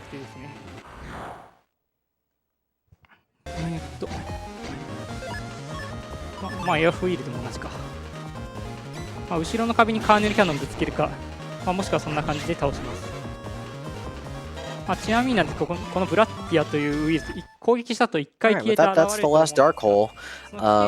We still need to liberate the area in front of Cosmo Man, so we're going to use Tomahawk's Tomahawk Swing. We want as much area as possible for this Cosmo Man fight, just in case we need to use drill arms. And having extra room to move is nice. So we're going to have Tomahawk Man clear the area out with a swing. That'll take care of 5 panels, and that means when we actually fight Cosmo Man, we're only going to have 1 dark panel next to us, so we're going to get extra room.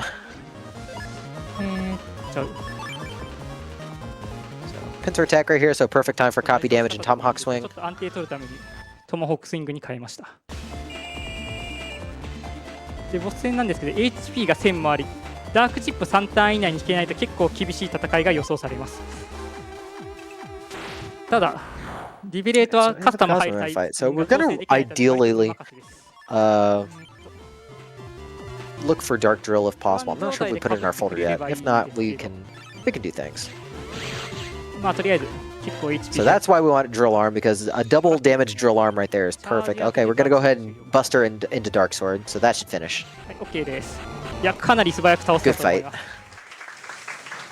Alright, Live 5 is down. ありがたいですね、この速さで倒せるの。本当に引きが悪いと3ターン All these liberation missions have been really clean. We haven't had any like failed fights or really any failed strats. 表のエリア Everything's gone pretty much according to plan. 全て表のエリアは奪還しました。でこの後裏インターネット So there's a dark waterfall in the way. We're not able to get into the undernet, まあ後日ということで戻ります。 so we're gonna leave for now. 友達と話していますと緑川圭雄さんというアナウンサーエグゼ兄さんに登場したキャラクターですね。がなんか So 裏イ we ンタ get ー a ネット little bit of more plot stuff. まあただそこに関しましては We're gonna go to the 明らか office, しているところです。 and でその後 our good friend and reporter Rubita 光レポートという and Toadman, they want the inside scoop on everything that's been happening. まあそれをなんか Be like, oh, cool, you're liberating everything. I want the details on that. Kind of shoo her away. We're gonna go check for more information while we're figuring out how to deal with that dark waterfall. So we're gonna go back to that vision burst that was in ACDC 3. デカオ君の家ちょっと着目してみてください。 And while he's setting up for that, I am going to run to the bathroom real quick, so I will be right back. 素晴らしい家だと。 Fantastic. And yeah, if you need to engage in some self-care, please do. Get up, stretch, get some water, use the restroom, pet your cat or dog, or other furred friend. 最終形態となっております。まあそういった彼の But if you're still here, 細かい We are the English language restream of RTA in Japan Summer 2025, currently raising money for Médecins Sans Frontières or Doctors Without Borders. Currently, roughly 2/3 of the way through Mega Man Battle Network 5, according to estimate at least. Though from the sounds of it, we're a little bit further than that. Yeah, if you're enjoying the runs, we're happy to have you. And of course, as usual, you can type !schedule in chat to see what runs are still left in this rapidly closing marathon, which this week has gone very quickly. But we're still looking for some commentators for a few games here and there, and if there is one that catches your interest, something that you know about, either casually or through the speedrun, go ahead and type !link or follow the pinned comment in chat and send in a form, and we can get you set up to commentate one or two runs for yourself. Yes, thank you. I am back now. So, we set some story flags, triggering the cutscene behind the house, and then speaking to Mom for the pick. We would normally have to go get the pass key, but remember, we went out of bounds and actually got the pass key way earlier than intended. So we can go ahead and skip a whole bunch of traveling around the net to go get the pass key normally. So we're just going to go straight to Drill Comp 4 right here, which is where the next Vision Burst door is. And we can just instantly trigger this. So this saves several minutes from doing that out of bounds way earlier in the run, like about an hour and a half ago. One last sneak run right here, just to make sure we don't get any encounters. We also get the read that email to get the cube code for the Gargoyle homepage. So that allows us to enter the net from, I think, end area 4, if I remember right. So good for getting to the undernet faster later.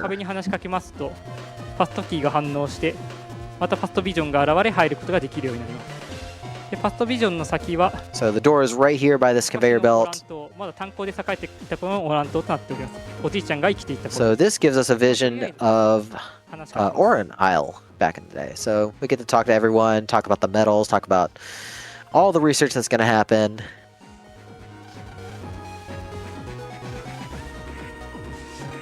And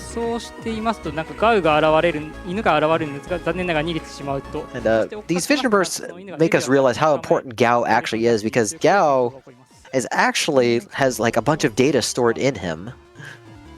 So we end up getting a bunch of fights because of this, and that's why Nebula is trying to get into these vision bursts. This handy is not cooperating. Okay, now he's down.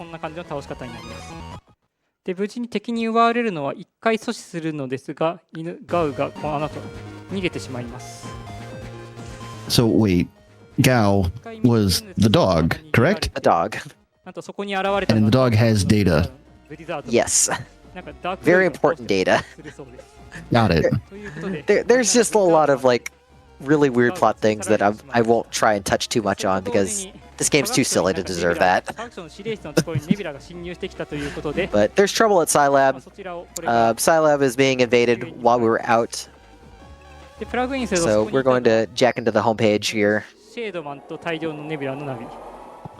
So we actually have to get into several fights from this ambush right here. So we're going to hope everything goes nice and smooth, because these fights can waste a lot of time.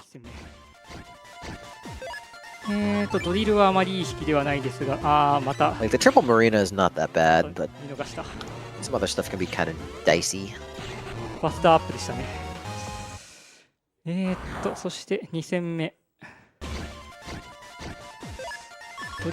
yeah, the double Zoman with the vacuum fan. So remember, the fan pulls you in. So without that drill arm, the Zoman probably would have just slashed us instantly and wasted a whole bunch of time and lost us our full synchro. Because full synchro does persist if you manage to preserve it at the end of a fight. Although the effect of that is a little bit lessened, considering we have the emotion bug still in play, so they're constantly changing. But if you can get a quick full synchro attack off at the very beginning, like we did during that Zelmon fight, then you can take advantage of it.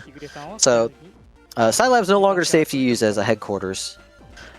So we need to figure out where we can use headquarters space. That's not going to be attacked by Nebula again. So we got one person that can actually help us.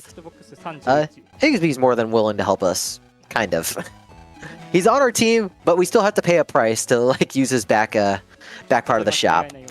So he wants us to go pick up something at End Area 3 that got dropped, and in return we'll get to use his back room. So we're going to head over to End Area 3. And thankfully we have a bunch of links on the net already set up, so we can just conveniently travel from Mail's PC and save us some travel time there. Okay,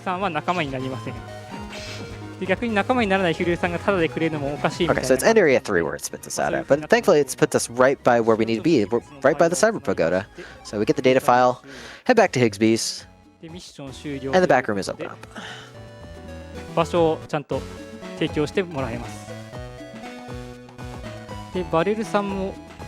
thankfully this part is pretty short compared to the other sections in terms of walking around, like, so it'll go by pretty quick. So we're going to grab 1 HP memory from the computer right here, and then we are going to head back to End Area 5 and investigate. See if we can get past that dark waterfall. そうですね。ブルースバージョンでゼニーが集まっている場合、ここでロットナンバー64664560を入力してオープンロックを入手します。というのも、とても強いチップネオバリアブルというものを手に入れるためです。こちらはもう性能はバリアブルのほぼ上位互換となっておりまして、ウイルスの殲滅も非常に楽になっております。しかもブルースバージョンだと、ソード系の類ユニゾンができますので、それでも活躍します。一方、カーネルバージョンの場合は、So Jakub was talking a little bit about the different versions for the game. So like I said at the very beginning, we're playing Team Colonel. There's a Team Proto-Man version as well. The team members are very different. And because of the way that the teammate navies work in Liberation missions, you end up that version ends up being several minutes slower, just because we can't optimize the strats as much. It's a fun category. Still, like each version is its own category. But most people who get into running 5 generally do Colonel because it's a little easier to work with and a little bit shorter. So we get some cutscene stuff. The Dark Wall is destroyed due to Cloudman trying to destroy us. And through a whole snafu, Colonel tries to protect Toad and looks to be destroyed. So with that,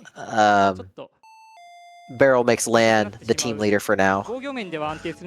So we go home and sleep, and we're going to infiltrate the Undernet now. So we're going to head back all the way over there. So a little bit of backtracking, but at least it's pretty short to get back in. 緑川圭さん並みトードマンが裏インターネットに侵入しようとしてました。それを阻止しようとしていると敵のナビクラウドマンがやってきまして。Now Rubuta still wants information on her own, so she's also going to head to the Undernet. So whenever a reporter manages to get in a situation, it's never going to be a good time for the protagonist. さすがにケロさんも反省しているのですが、バレルさんはただ。カーネルは自分の任務を果たしただけだみたいなことを言って、そしてロックマンとネット君は、新しくリーダーになってくれないかみたいに言われます。ただ自信のないネット君は、一旦保留にしてしまいます。そして次の日、ケロさんがネット君の家に訪れまして、私もチームの一員に入れてほしいと言いますが、ただ俺はリーダーじゃないからと言って断って。I think thankfully this will be the last time we go this way, so we won't have to do as much backtracking for endgame. 裏インターネットに行ってしまったということで、それを今追っかけているところがストーリーとなっています。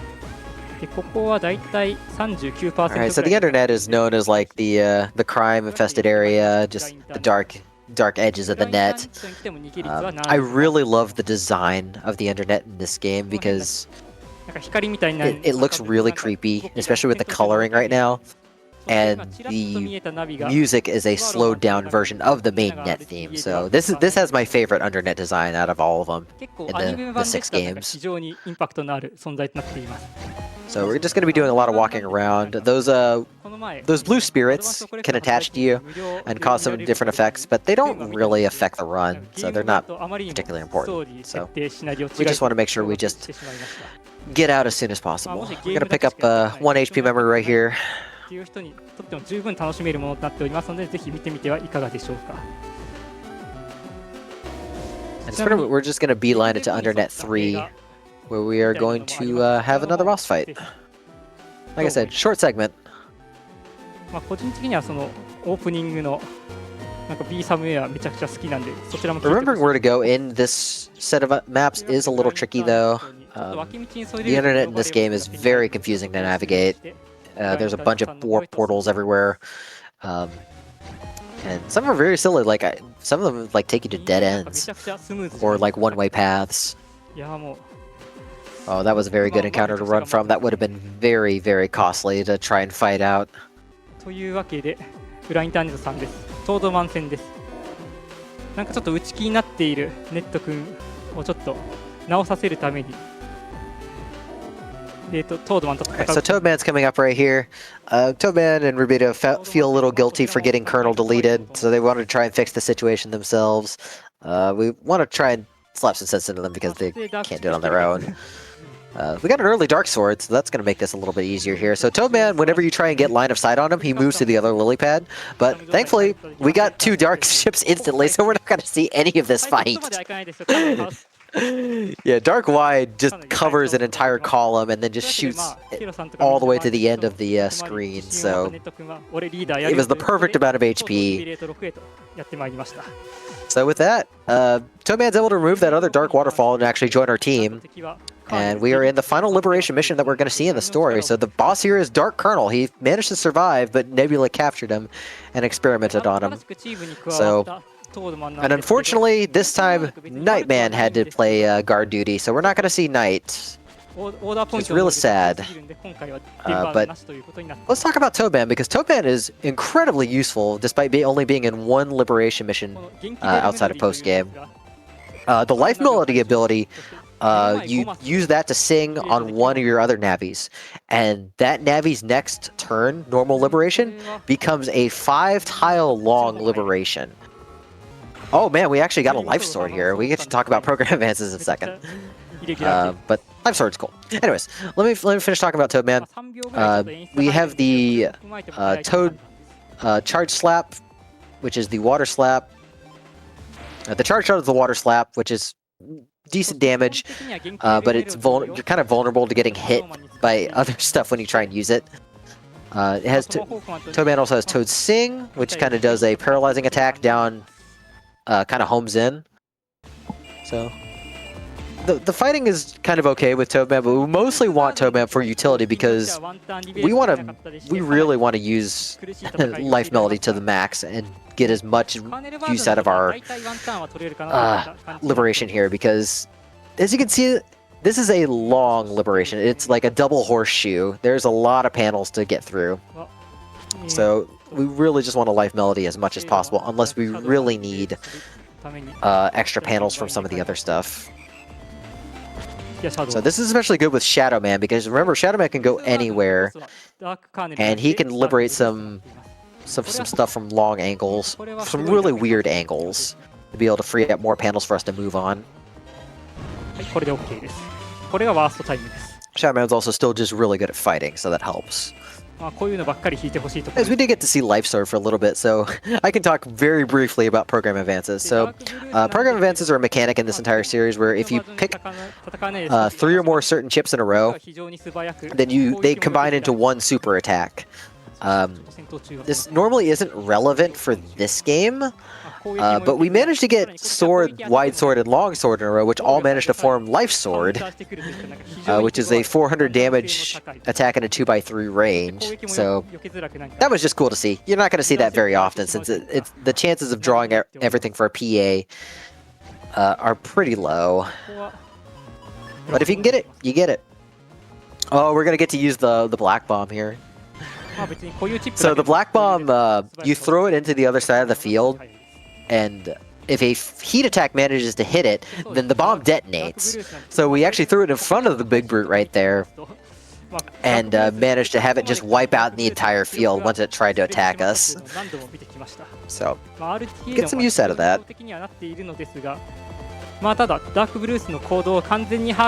So here's the first barrier key right here, where we're going to liberate.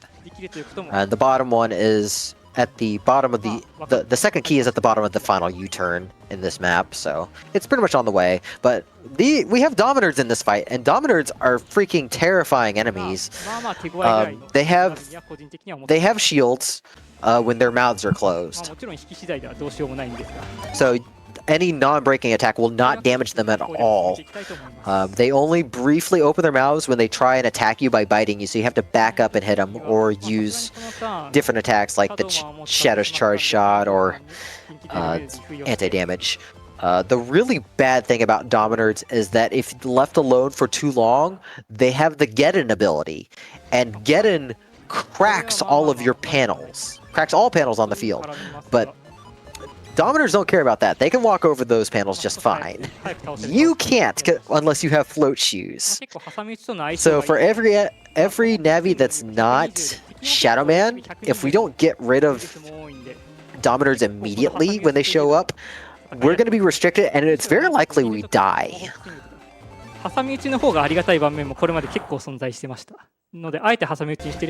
So we're going to take fights with Dominards super seriously and just very safe to make sure we get rid of them ASAP. We got a bad damage roll right there. So Number Man has the worst charge attack. So the dice roll is a thrown attack. So the damage for it is 10 times whatever is rolled on the die, which is not reliable, because when your highest is 60 but you're averaging 20 or 30, it's just not very good, especially with how long it takes to charge and how long the throw is and how long the detonation is. So we try and not rely on that when we need to fight with Number Man. So we waited right there because the Bladia probably could have blocked our Dark Sword if we tried to attack instantly, so we waited for an opening there. Yeah,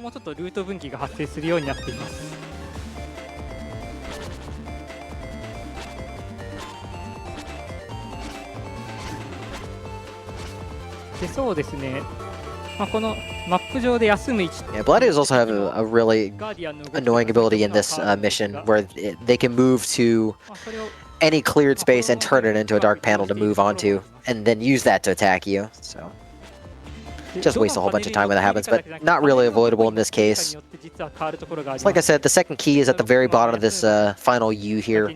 So we're just going to clear a path using Life Melody, and then probably use Number Man to just life check it out, because we have plenty of order points now that we found several in the item panels that we've cleared out.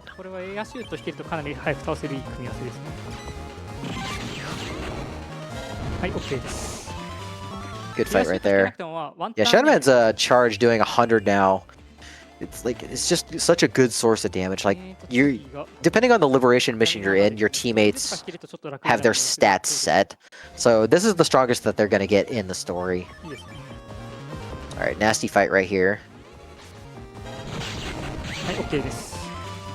Oh, very clever right there. So the boomerang on Tomahawk Man, it can go forward and then instantly back. So he used that to get the hits on the Dominard, and then used the copy damage and drill arm for cleanup right there to get a one cycle. Really good playing. So Number Man gets the second barrier key, so all we have to do now is just approach the last dark hole and then fight Dark Colonel. Healed 1 HP right there.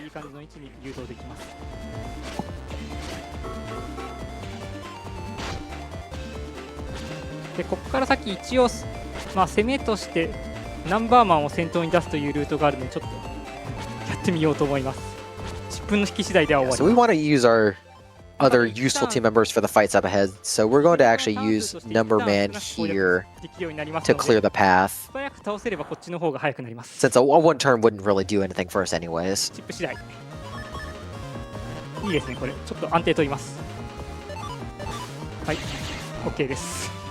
Yeah, nice air spin. So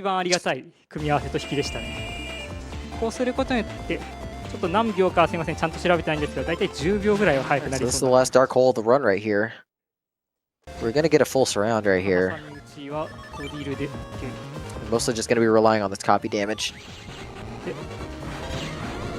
Yeah, so got rid of the Dominator and the Big Brute instantly, and then just a couple charge shots for the last enemy, the Matrado. It's Matrado. 次はトマホークマンで道を開通させて最後ダークカーネルす So る it んです leaves Dark Colonel. He has a very beefy 1200 HP, so one cycling him is actually very difficult. We are going to use Shadow for that. We'll use Tomahawk Man first to clear the area, since we don't have any other abilities to be able to clear 2 consecutive panels. ここで So this is a very tight one cycle to get with Shadow. It involves very precise anti-damage timing. We're going to do everything we can with it and charge shots if needed. So we have just barely enough time to get the 1200 damage in 3 turns. So let's see how it happens.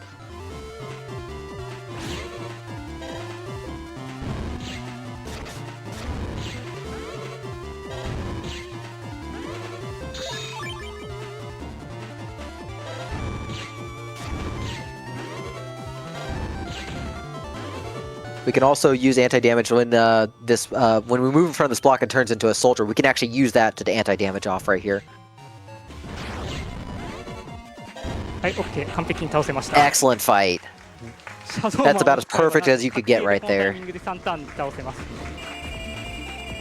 Like, we had a few seconds of leeway, but if you miss a charge shot, that eats up so much time, and you may not get the one cycle there. So really, really good work. All these liberations went pretty much perfect. そしてとうとう世界を滅ぼすリーガルの計画も最終段階に入ったということで So a lot of plot happens. We purify Colonel, we get him back, we get Toad Soul, which is useful with the Dark White that we bought way earlier. Regal's pissed, talks about endgame, blah blah blah. So he's basically using Nebula Grey, which is Nebula Grey is formed and just used to amplify hatred. It's basically living hatred in a digital form, and there's several net transmitters around all of these real world locations that are just making all the people just turn against each other. So we need to destroy these transmitters. So we're going to plug into this tree that we plugged in way back earlier in the game.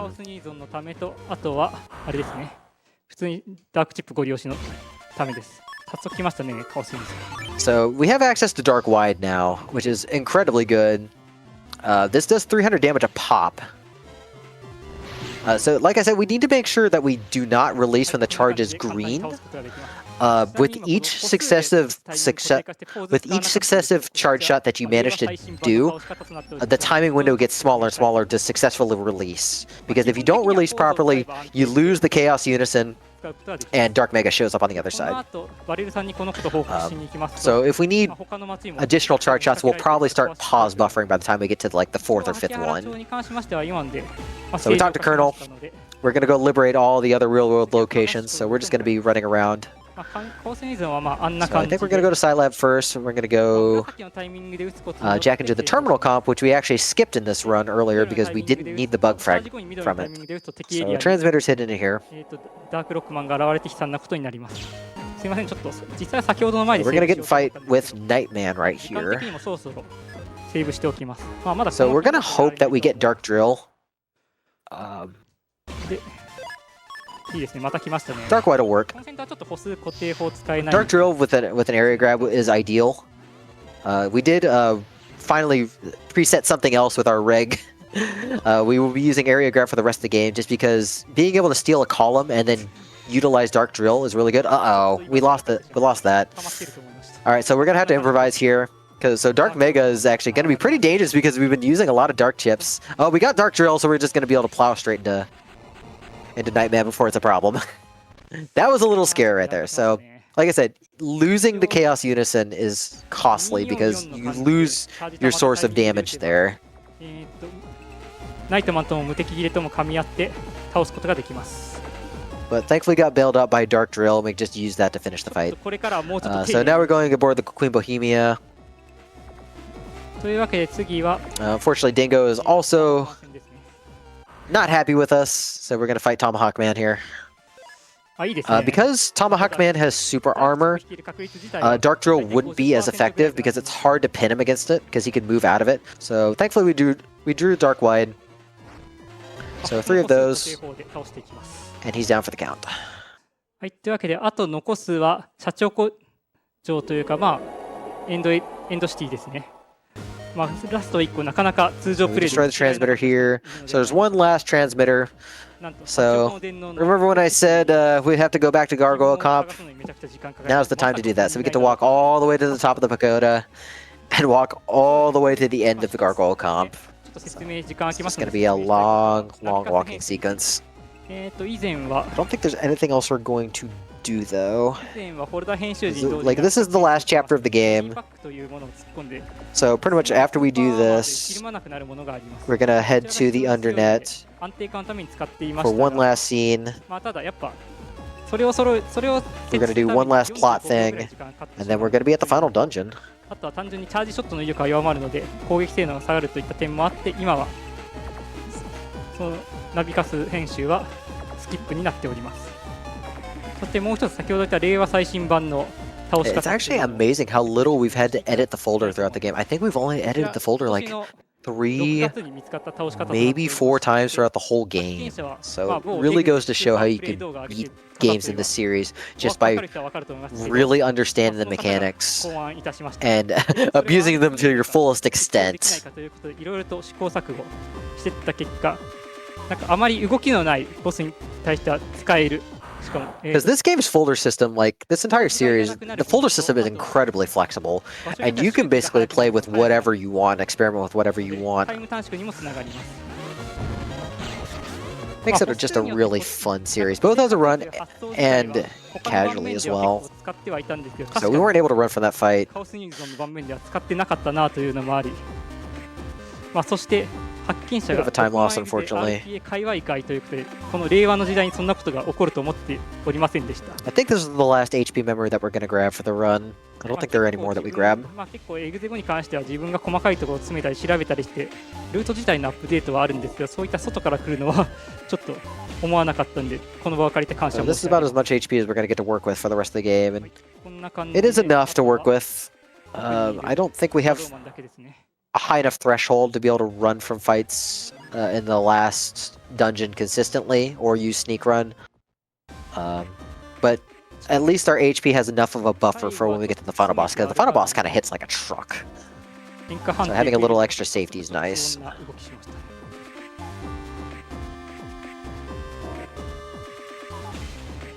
ちょっとここの動きは集中します。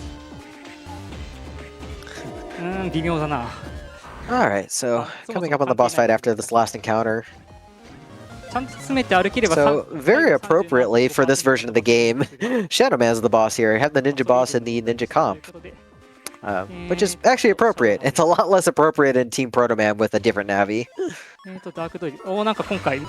So we did get Dark Drill here, so we're going to utilize Area Grab and Dark Drill. So Dark Drill, the drill arm can hit up to 6 times with Dark Drill, which is incredibly busted.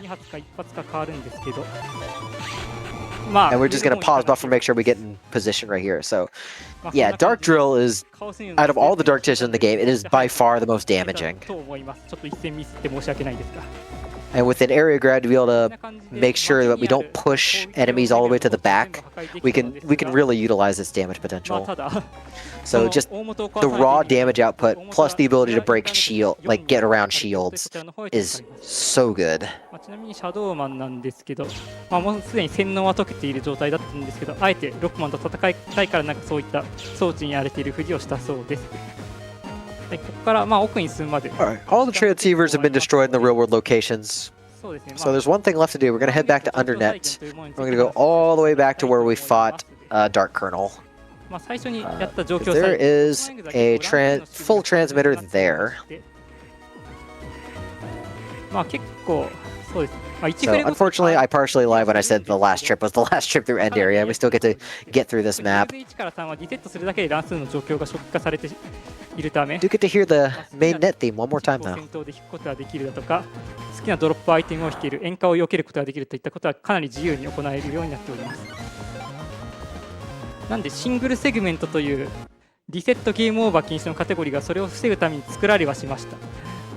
ただその場合でも初めからの状態だと乱数の状態が分かっているということで、最初の最初は状況再現が使われているというちょっと意味のない状態にはなっています。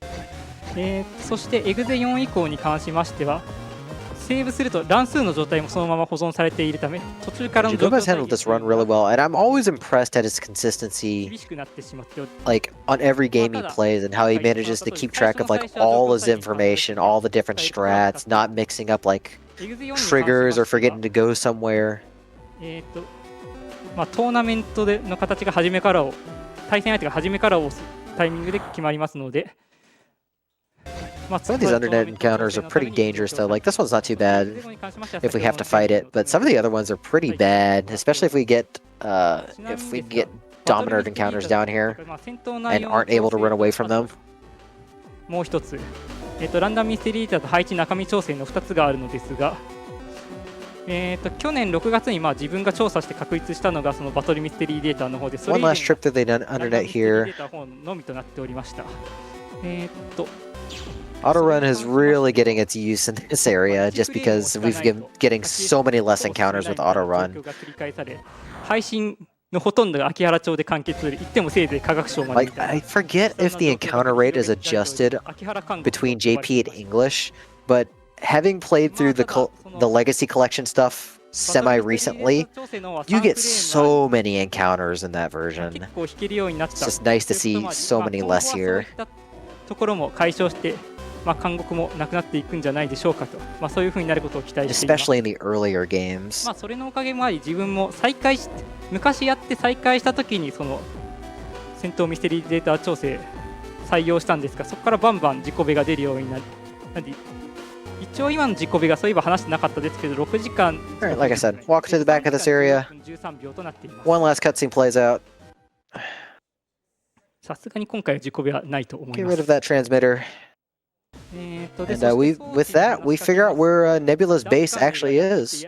ロックマンがやれそうになります。 Well, ただ、その後、 actually, I don't think it's that cutscene. I think it's the next cutscene where we figured out where it is.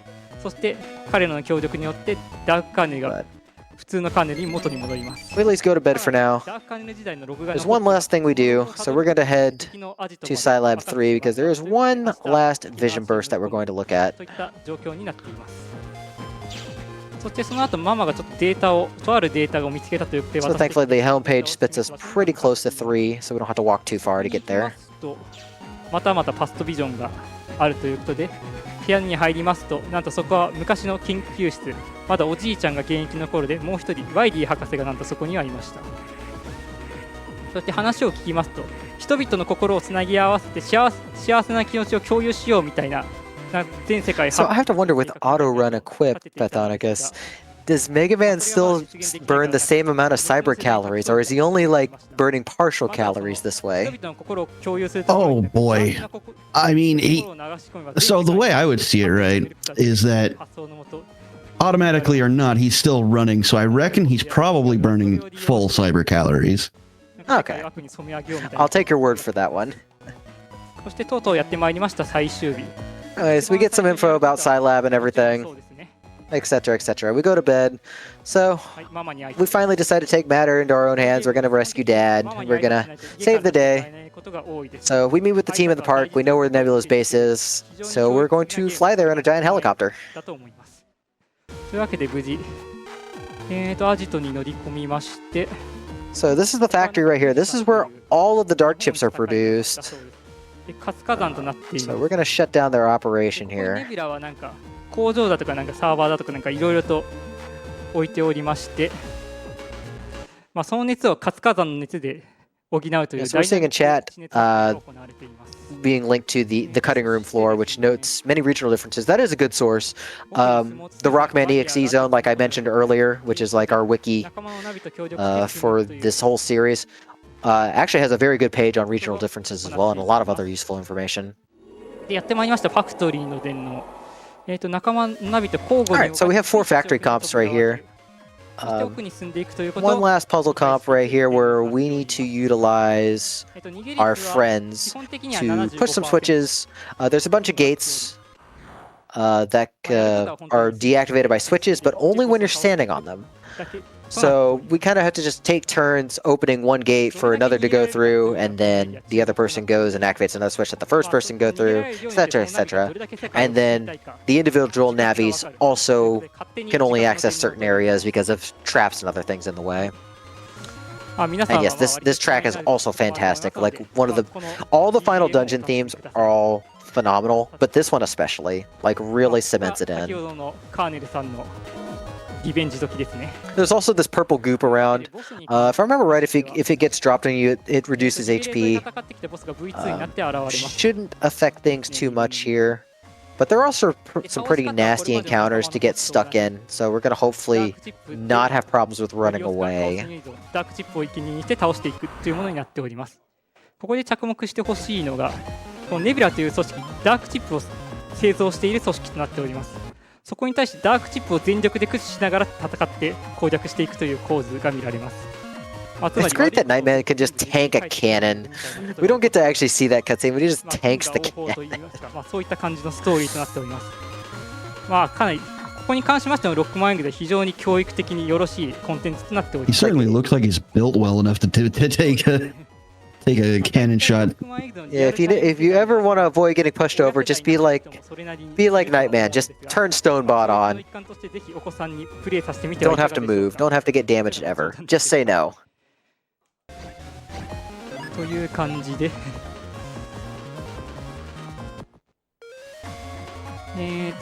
あともうちょっとですかね。3分の3かなりナイトマンから自覚感じますね。I think one last gate coming up right here. はブリザーマン V2 Like a lot of this dungeon is just backtracking towards the different switches, so it's just a lot of running around. But at least like the dungeon comps in this game are thankfully a bit more straightforward and easier to like understand how to get through compared to previous games. It's because there are some dungeons in other games where I'm just like, I don't want to play that again for a while.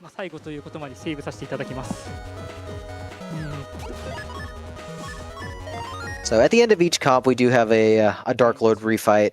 That's unlucky, getting an encounter right before the fight. Oh, it's a bad one. Please let us run from this. Okay. Yeah, double Dominator would have been really bad if we'd failed to run. Alright, so Blizzardman's up first. He's going to be a pushover. He does have a lot of HP, like 1200 is quite a bit. But it shouldn't be much of a problem. まあとりあえず1ターン目は与えられるだけダメージを与えていく。 So we're probably going to be looking for one of our dark chips here. We got a dark wide. Oh. But getting dark wide that way when we're worried means we can't soul unison, so we have to kind of wait. Or we can just do that. Yeah, that's one other mechanic that doesn't get used too much, but came into play here. If you are in the worried state, you cannot do any kind of soul unison. So we just had to use the dark wide on that turn. So at the end of every of these fights, the boss tries to take us with them as they're exploding, and our teammate protects us and gets lost, sent through a portal. We're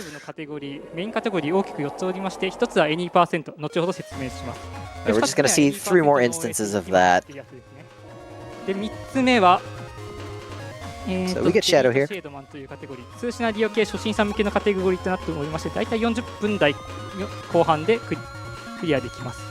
Things here get a little bit more complicated with the layouts because now we have over and under sections. I believe if you hit L in this section, you can pull up like a map and kind of like scan the area, but it's pretty easy to get lost casually. Oh, that's a nasty fight. Okay. まあそんな感じでこんな感じになっていますが、2% の説明について、まあ、ちょっと深くしていきたいと思います。2021年3月頃、なんか任意コード実行というものが確立によるエンディングワープ、クレジットワープが確立されまして、それを用いることでだいたい1時間半分台で現在クリアできるようになっています。So Appleys are an annoying virus to deal with.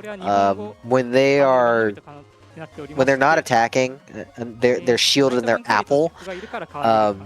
But the shield is not like You can't actually use break attacks on that shield. You actually need to use heat attacks for that. And we don't really have any kind of heat chips in our folder. So if we have to get into a fight with an Apply, it's really awkward. Especially since when you defeat an Apply, if there are any other enemies on the field, then they heal that enemy. We can't run. So fighting this is going to be really slow, so I think we're just going to have to wait for another chance to run.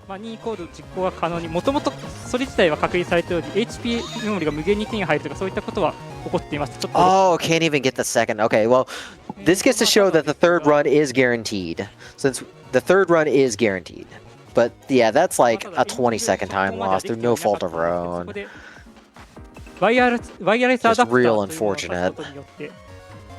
僕らの太陽とのコラボ要素、クロスオーバーバトルというものが発動します。それによってなんか名前入力とか説明入力みたいな。Jagumo's been on really good pace so far. Like his PB in this game has just dropped so much, especially in the last couple of years. Let's see what his time is right now. I think it's like his PB is like a 3:15 or something. そしてその後エンディングに直行するコードを実行することによってクリア可能というふうになっています。He has a 3:16.13 from just a couple months ago, which is absolutely phenomenal. And this run's been going very well as a whole. Some bad encounter luck here and there, but this could possibly finish under 320. カテゴリーとしては大体そんな感じになっていますね。一応他にもなんかリベレート9までをクリアするリベ級カテゴリースピードランドコモにないですがあるのと、アドコレ限定のバスターマックスカテゴリーというのもあり、そちらはだいたい2時間48分ぐらいでクリアされたと思います。No problem running away from that one at least. で次がシェードマン戦ですね。ここちょっと Alright, now we have the Shade Man refight. He's still pretty simple. なんかまあちょっとこれでダメージ。We only got 2 wide swords and a sword. We didn't get a long sword, so no life sword for us. But we will still use area grab to just kind of lock him in. Oh, nice counter. So we had an angered hit and a counter. That's a lot of damage. We actually managed to hit quite a bit there. And we're just going to use Dark Drill to finish him off since we don't need extra hits. Oh, that attack's dangerous too, because if he manages to grab you, he does suck HP away from you and heals. Good fight overall. Yeah, really utilizing the anger and full synchro states to get double damage and put him in killing range of the Dark Drill. ナンバーマンとトードマンは HP が低く設定されており逃げ率が 50% になっていますので、その2体で塩化しないように調整しながらここから先は進んでいきます。でそして次の説明はSo we've got Tomahawk and Number here, so we're going to have 2 teammates for the remaining comps. So a bit more to juggle. So very easy to get lost in terms of what to do here. スピードランドコムに記録として残っているのが2012年に5時間55分でクリアしたというものが残っております。And remember, Number Man is not good for fighting, so we really want to avoid getting bad luck in any time we have to run from a fight with Number Man. Because Mega Man's Buster is reliable enough somewhat, and Tomahawk is very good, but Numbers is absolute trash in terms of clearing enemies. So we're just going to pray for good run RNG on him. ドリルアームも使われていなかったり、心バーム中途半端、あとあれですね。You think for someone so versed in like numbers and hacking, he'd just hack his enemies instead of like just trying to throw dice at them. 2016、17と時代が減りにつれ、その辺も徐々に使われるようになっておき、日本語版の話になりますが。That would make sense, but with what I've been able to gather here, sense out the window entirely. Yeah, pretty much. Oddly enough, now that I'm thinking about it, you actually fight Number Man quite a bit in the series. Like, you fight him in 1, 4, and 5. It's actually interesting to think about how he's actually one of the more fought Navis in this series. They don't have too many recurring Navis to fight. ちなみにハーク言うナビと言わないナビがいるんですけど、トマホークマンいうナビですね。ちなみにチャージショット Yeah, unfortunate to get an encounter there, but at least the Tomahawk boomerang will clear him out pretty quick. Though we did take a pretty hard hit with that meteor. Remember, the Tomahawk is weak to heat, so those meteors hit pretty hard. 2020年の終わり頃に関しまして終わり頃にはもう3時間45分 So wait, did I see that right? The barriers for Tomahawk Man are literally just like wooden doors. They are. X marks the spot. Just chop chop. Amazing. Like when you produce like one Battle Network game a year, I'm pretty sure your time to work on like serious assets is like no. It's like you just want to make something funny and be done. Hey, I can get behind it 100%. Yeah, but to be honest, the presentation of the whole series is fantastic. Since there's not really anything else to talk about in this dungeon. Like it's pretty straightforward as you see here, but one thing that there are several things this game does really well. It has one of the most unique battle systems in any series, and it's my personal favorite. Music in every game is amazing, and that's hard to say considering the GBA has a not so good sound chip, but the composers knew how to take advantage of that sound chip. And art, sprite work, and animations in this series are excellent, and some of the best the GBA has to offer. So, like really, if anything in this run appeals to you, please try any of the games in this series out, whether it's the original GBA releases or in the recent release Legacy collections that you can get on Switch or Steam. It's a really good set of games. We've got the Cloudman fight coming up. We just barely dodged that. We do need to kind of bash those clouds away so we can use Dark Wide. And we were able to get an Anger doubled attack on that. So we're going to go ahead and use that and use Dark Drill. Alright, quick fight. That could go so wrong if Cloudman gives you some nasty patterns. So that leaves one last part of Factory here. So I think our two remaining teammates are Toad and Colonel. 2023年4月14日に発売されたロックマンエグズのリマスターバージョンとなっており、10作すべて遊ぶことができます。そしてですね、Also, watching Toad just hop around is just it brings me joy. オンラインバトル、トレード、さらには改造カード、他にも限定チップといったものが自由に使うことができ、普通に昔遊んだよりも幅広く遊ぶことができます。さらにサクサクストーリーを楽しみ、Fortunate. This is the fight with an Appley too, so we're really not going to be finishing fast. はいはいはい。Alright, managed to get away on second turn at least. ちょっと忘れちゃうんですよね。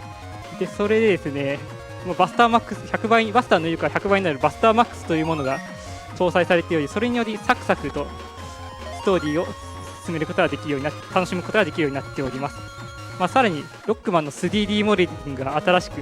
Yes, chat's noting there actually is a 50% sale on the Legacy Collection right now. So after you've donated to Doctors Without Borders or Medicine Sans Frontier, you may consider putting some money into that if this appeals to you, because like I said, this is a really fun series. This is my favorite of the Mega Man series, just for how unique it is. ということで、他にはアドバンストコレクションと RTA についての話をしていきたいと思います。Pythonicus, do you know if there are actually any upcoming bid wars or incentives coming up? Yes, actually. There's a few. The most current one would be Armored Core 9 Breaker coming up in a few runs' time. There's a color choice for the aircraft carrier, or sorry, aircraft. Looks like there's 6 choices between red, gold, green, black, blue, and silver. Currently, red is just barely in the lead on that by about 500 yen. At last refresh. Let me give that another look, see if it's updated. It's actually closer. It's 250 yen.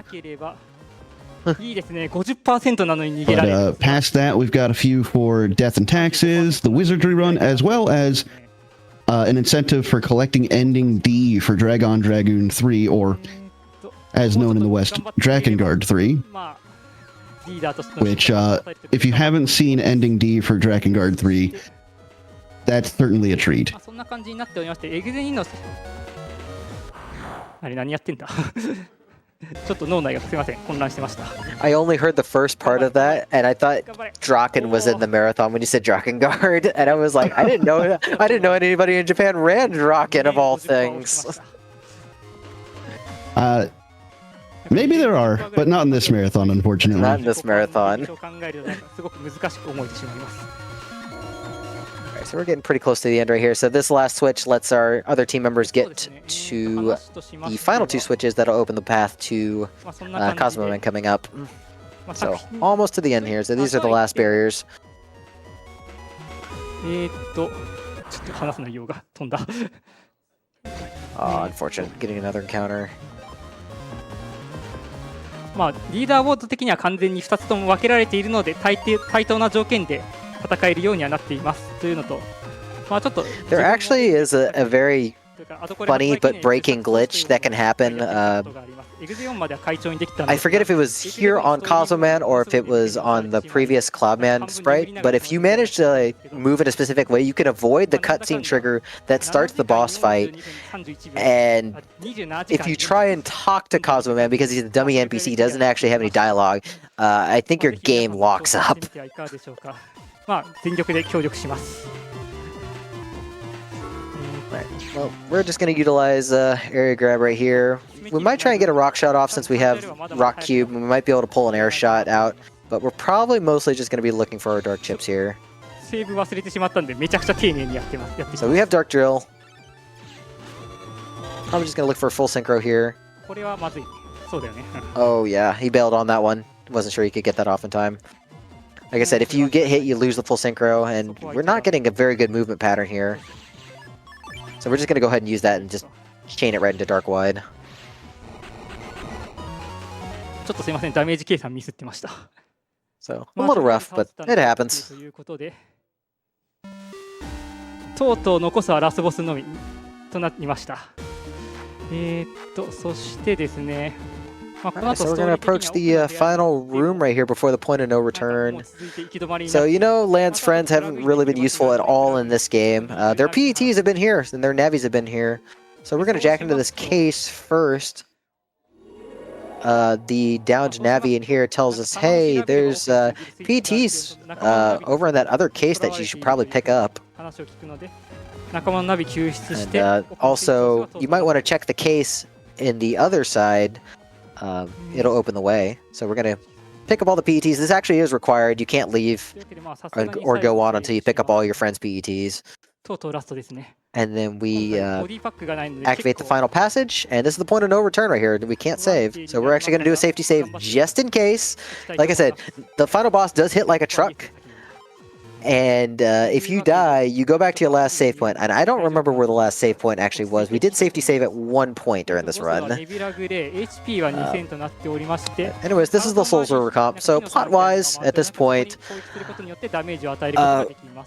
we have this thing called SoulNet that Regal is going to use to connect the whole world. Basically, Dr. Hikari and Regal had used this to work on SoulNet.